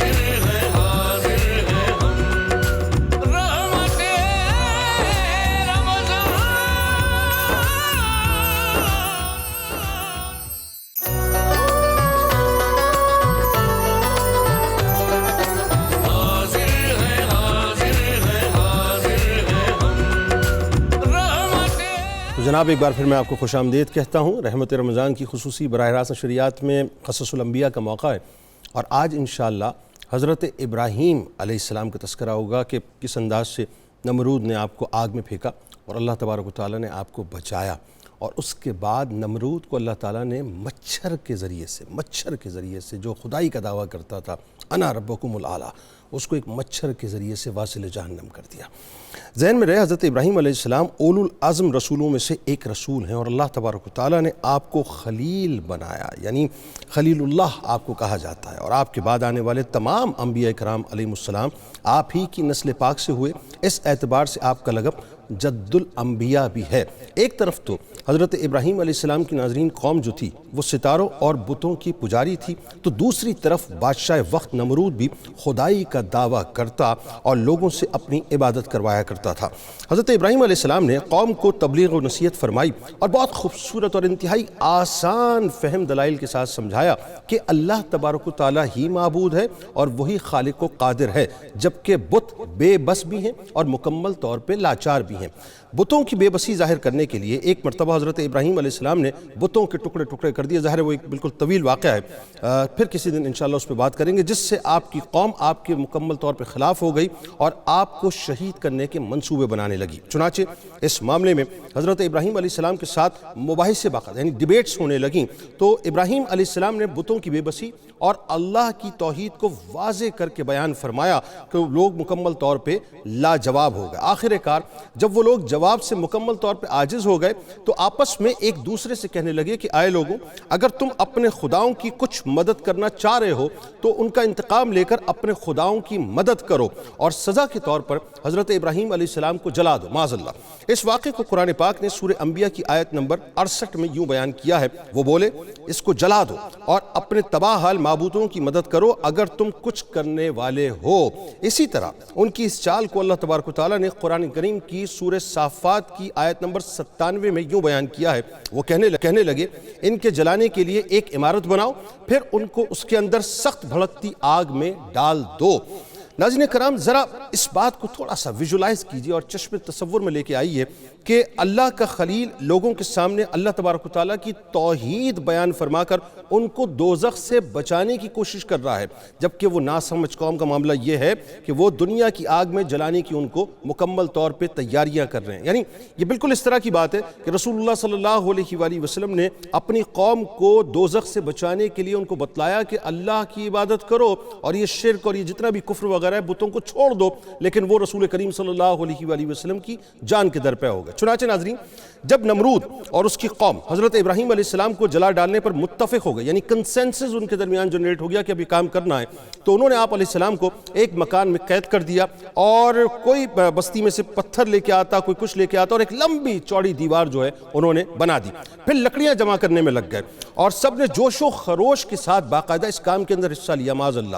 جب انہوں نے کثیر تعداد میں ہر طرح کی لکڑیاں جمع کر کے آگ لگائی تو اس کے شعلے اتنے بلند ہوئے کہ کوئی پرندہ اگر اس کے اوپر سے گزرتا تو وہ بھی اس کی تپش سے جل جایا کرتا تھا. اب آپ سوچئے کہ وہ جو الاؤ تھا وہ کتنے دنوں تک انہوں نے دہکایا ہوگا اور کس قدر وہ اونچی آگ اور کتنی شدید آگ ہوگی. الغرض پہلے انہوں نے کیا یہ ناظرین کہ ایک منجنیق لی, یعنی جو پتھر مارنے والی مشین ہوتی ہے اس زمانے میں منجنیق استعمال ہوتی تھی, اور اس میں جو ہے باقاعدہ مشین کو انہوں نے کھڑا کر دیا, یعنی اس منجنیق کو کھڑا کر دیا اور حضرت ابراہیم علیہ السلام کو باندھ کر اس میں رکھ دیا. اس وقت آپ علیہ السلام کی زبان مبارک پر یہ تھا کہ مجھے اللہ ہی کافی ہے اور وہ کیا اچھا کار ہے. حضرت جبرائیل علیہ السلام نے آپ سے عرض کی کہ کیا کچھ آپ کو کام ہے؟ آپ علیہ السلام نے فرمایا کہ اے جبرائیل آپ سے نہیں. حضرت جبرائیل علیہ السلام نے عرض کیا اپنے رب سے سوال کیجئے. آپ علیہ السلام نے فرمایا کہ سوال کرنے کے مقابلے میں اس کا میرے حال کو جاننا میرے لیے کافی ہے. یعنی آپ دیکھیے حضرت ابراہیم علیہ السلام کا توکل اللہ کی ذات پہ کیا ہے. آخر کار ناظرین جب لوگوں نے عمارت کے کنارے تک حضرت ابراہیم علیہ السلام کو بلند کیا تو آپ علیہ السلام نے سر اٹھا کر آسمان کی طرف دیکھا. اس وقت آسمانوں, زمینوں, پہاڑوں اور فرشتوں نے فریاد کی کہ اے اللہ تیرے نام کو بلند کرنے کی پاداش میں حضرت ابراہیم علیہ السلام کو جلایا جا رہا ہے. اللہ تبارک و تعالیٰ نے ارشاد فرمایا مجھے یہ بات معلوم ہے, اگر وہ تمہیں پکارے تو تم ان کی مدد کرنا. جب ابراہیم علیہ السلام نے آسمان کی طرف نظر اٹھائی تو عرض کیا کہ اے اللہ تو واحد ہے اور میں زمین میں تنہا ہوں اور زمین میں میرے علاوہ اور کوئی ایسا بندہ نہیں جو تیری عبادت کرے, مجھے تو ہی کافی ہے اور تو بہت ہی اچھا کارساز ہے. یعنی آپ یہ دیکھیے صاحب اس سچویشن کو ہم بیان تو کر دیتے ہیں لیکن اس کو ہم ویژولائز تک نہیں کر سکتے. کتنا شدید امتحان تھا, کتنا شدید. یہ ہوتی ہے بات بنیادی طور پہ حضرت ابراہیم علیہ السلام کی سنت پہ عمل کیجئے کہ کبھی بھی کوئی ایسی خدا نخواستہ تکلیف آ جائے تو اللہ پر آپ بڑا کامل ہونا چاہیے. اس کے بعد آپ علیہ السلام کو آگ میں ڈال دیا گیا. کسی شاعر نے کیا خوب اس کی منظر کشی کی تھی کہ بے قطر کود پڑا آتش نمرود میں عشق, عقل ہے محو تماشائے لب بام ابھی. ناظرین کرام جب حضرت ابراہیم علیہ السلام کو آگ میں ڈال دیا گیا تو رحمت الہی کا دریا جوش میں آیا اور آگ کو حکم ہوا کہ ٹھنڈی اور سلامتی والی ہو جا. اس واقعے کو قرآن پاک نے سورہ انبیاء کی آیت نمبر 69 میں یوں بیان کیا, ہم نے فرمایا اے آگ تو ابراہیم پر ٹھنڈی اور سراپا سلامتی والی بن جا. چنانچہ آگ کی گرمی زائل ہو گئی اور روشنی باقی رہی اور اس آگ نے ان رسیوں کے سوا کچھ نہ جلایا جن سے آپ علیہ السلام کو باندھ دیا گیا تھا. حضرت عبداللہ ابن عباس رضی اللہ تعالیٰ عنہ فرماتے ہیں کہ اگر اللہ تبارک و تعالیٰ سلامن نہ فرماتا تو آگ کی ٹھنڈک کی وجہ سے حضرت ابراہیم علیہ السلام انتقال فرما جاتے۔ چنانچہ ناظرین کفار ناکام ہوئے اور خدا کی نصرت و تائید کی عظیم نشانی کا ظہور ہوا۔ قرآن پاک کی سورہ انبیاء کی آیت نمبر 70 میں اللہ تبارک و تعالیٰ نے اس انداز سے ارشاد فرمایا، اور انہوں نے ابراہیم علیہ السلام کے ساتھ بری چال کا ارادہ کیا تھا مگر ہم نے انہیں بری طرح ناکام کر دیا۔ اسی طرح قرآن پاک کی سورہ صافات کی آیت نمبر 98 میں اللہ تبارک و تعالیٰ کا ارشاد ہے کہ غرض انہوں نے ابراہیم علیہ السلام کے ساتھ ایک چال چلنا چاہی سو ہم نے انہی کو نیچا دکھا دیا، نتیجتاً آگ گلزار بن گئی۔ حضرت ابراہیم علیہ السلام جب سلامتی کے ساتھ آگ سے باہر تشریف لے آئے تو کفار کو پھر سمجھایا اور پھر دعوت توحید آپ نے دی اور ان کو بتایا کہ آخرت کے انجام سے ڈرو۔ یعنی یہ نبی کا کام دیکھے صاحب، یعنی ان کا رحم، ان کا کرم اپنی قوم کے اوپر کتنا تھا کہ قوم نے ان کو شہید کرنا چاہا اور اپنے تئیں تو انہوں نے شہید کر دیا تھا، لیکن اس کے باوجود جب اللہ نے ان کو بچا لیا تو اگین انہوں نے کوئی ریبٹل نہیں دیا، بلکہ انہوں نے کوئی انتقام کی بات نہیں کی، بلکہ اگین انہوں نے دعوت توحید دی اور یہ بتلایا کہ اللہ کی عبادت کرو اور اپنے آپ کو دوزخ سے بچاؤ۔ چنانچہ ارشاد فرمایا، تم آپس میں ایک دوسرے سے دوستی اور محبت رکھتے ہو اور باہم سیرت اور طریقے میں اپنے دوستوں اور رشتہ داروں سے جدا نہیں ہونا چاہتے، اسی وجہ سے تم نے کفر و شرک کے طریقے کو مضبوطی سے تھام رکھا ہے، لیکن یاد رکھو تمہاری یہ دوستی اس فانی دنیا تک ہی محدود رہے گی اور قیامت میں تمہارے چھوٹے بڑے سب ایک دوسرے سے بیزار ہوں گے اور پیروکار اپنے سرداروں پر لعنت کرنے لگیں گے اور تم سب کا ٹھکانہ جہنم ہوگا۔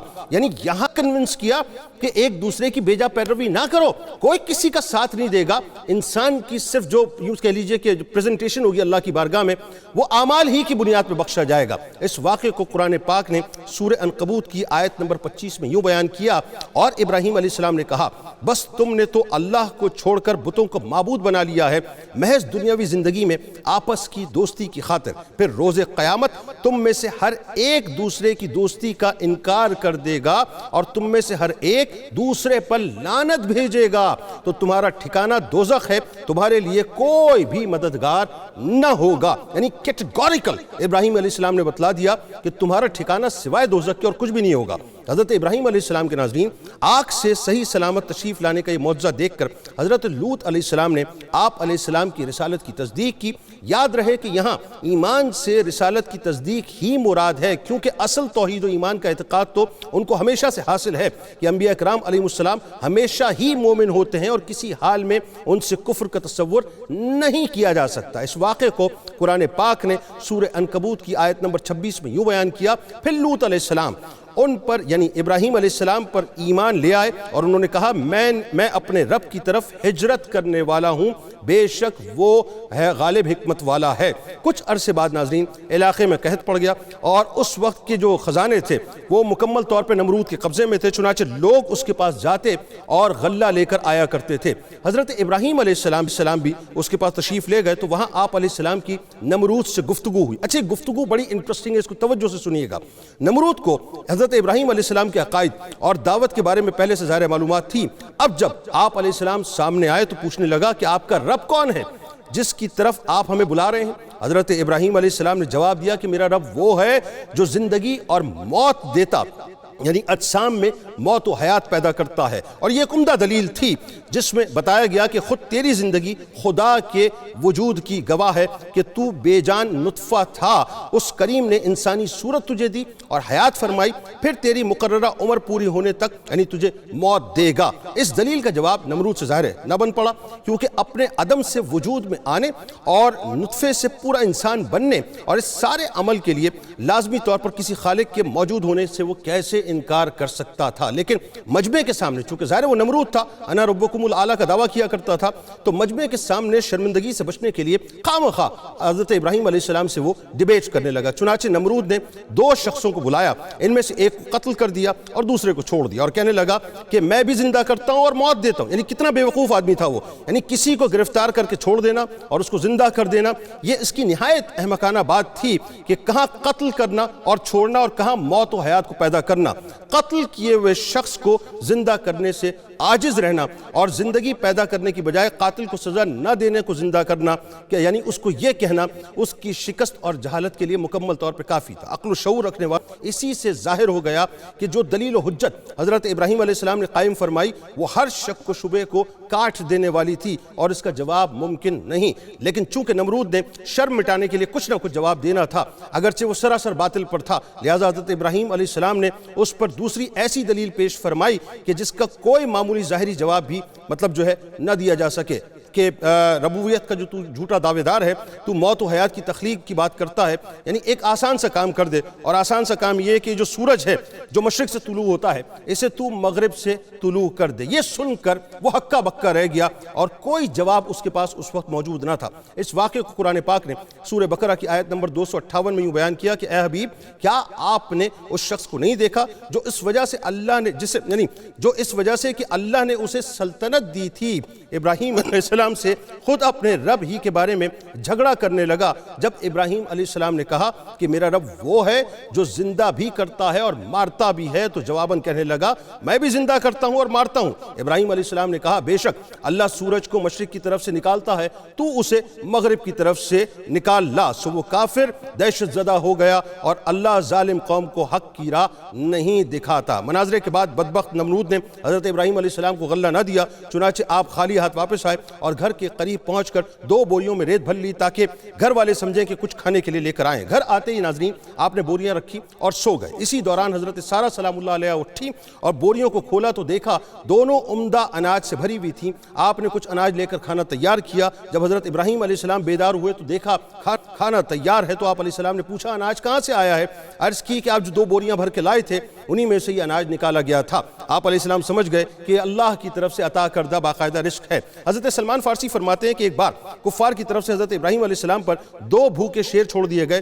ان شیروں نے جب ابراہیم علیہ السلام کو دیکھا تو ان کے قدموں پر اپنا سر رکھ دیا اور آپ کے قدمین شریفین کو چاٹنے لگے۔ حضرت ابراہیم علیہ السلام کے آگ سے صحیح سلامت تشریف لانے یعنی اتنا عظیم معجزہ دیکھنے کے بعد بھی لوگ جو ہیں وہ نہیں سنبھلے تھے، اور لوگ اس کے باوجود بھی جو ہے وہ جہالت کی تبلیغ کرتے تھے اور جہالت کی بات کرتے تھے۔ اب میں مختصراً ناظرین بات کو میں ریپ اپ کر رہا ہوں کہ نمرود ہے بنیادی طور پہ، جب اس کا ظاہر ہے ظلم بڑھنے لگا اور اس کا دعویٰ خدائی بڑھنے لگا، اللہ تبارک و تعالیٰ نے باقاعدہ مچھروں کی ایک جماعت کو بھیجا۔ کس کو بھیجا؟ مچھروں کی باقاعدہ ایک جماعت کو بھیجا، اور اس میں سے ایک مچھر جو ہے وہ باقاعدہ منتخب کیا گیا نمرود کے اوپر، جو اس کی ناک کے راستے سے اس کے سر کے اندر چلا گیا تھا۔ اب آپ ذرا سوچئے، یہ میرے رب کی مشیت ہے اور یہ میرے رب کی سنت ہے کہ وہ طاقتور کو ہمیشہ کمزور سے جو ہے مرواتا ہے، یعنی یوں کہہ لیجئے کہ طاقتور کو کمزوروں کے ہاتھوں سے جو ہے ذلیل کرواتا ہے۔ آپ کو یاد ہے نا ابابیل کا واقعہ، جب وہ معاذ اللہ ابرہہ جو ہے کعبۃ اللہ کو اٹھانے کے لیے آیا تھا تو اللہ تبارک و تعالیٰ نے ابابیل کو بھیجا تھا۔ ان کے پنجوں کے اندر جو ہے کنکریاں تھیں، اور ہر کنکری کے اوپر جو ہے اس لشکری کا نام لکھا ہوا تھا۔ وہ اوپر سے پھینکتے تھے جیسے کوئی میزائل پھینکتے تھے اور وہ کھائے ہوئے بس کی طرح ہو جاتے تھے۔ اسی طرح سے وہ کعبہ بچانے کی بات تھی، یہ کعبہ بنانے والے کو بچانے کی بات تھی۔ اللہ تبارک و تعالیٰ نے مچھروں کی ایک باقاعدہ جماعت کو بھیجا، اور ایک مچھر اس وقت نمرود کی ناک کے اندر داخل ہو گیا، اس کے سر میں چلا گیا، جو اس کو مستقل تکلیف دیتا تھا۔ روایتوں میں یہاں تک آتا ہے کہ وہ اپنے سر پر باقاعدہ جوتیاں پڑواتا تھا، اور اسی انداز سے وہ واصل جہنم ہو گیا۔ یعنی اللہ تبارک و تعالیٰ نے جو خدائی کا دعویٰ کرتا تھا اس کو ایک مچھر کے ذریعے سے، ایک مچھر نے نمرود کو تباہ و برباد کر دیا اور اس کو ذلت و رسوائی کی گھاٹی میں ڈال کر اس کو واصل جہنم کر دیا۔ کل انشاءاللہ ملاقات ہوگی، زندگی رہی، یعنی آج انشاءاللہ شام 4 بجے افطار کی خصوصی براہ راست شریعت میں۔ اس دعا، اس امید، اس یقین کے ساتھ اجازت دیں، اللہ تعالیٰ آپ کا، ہمارا، ہم سب کا حامی و ناصر ہو۔ اللہ حافظ۔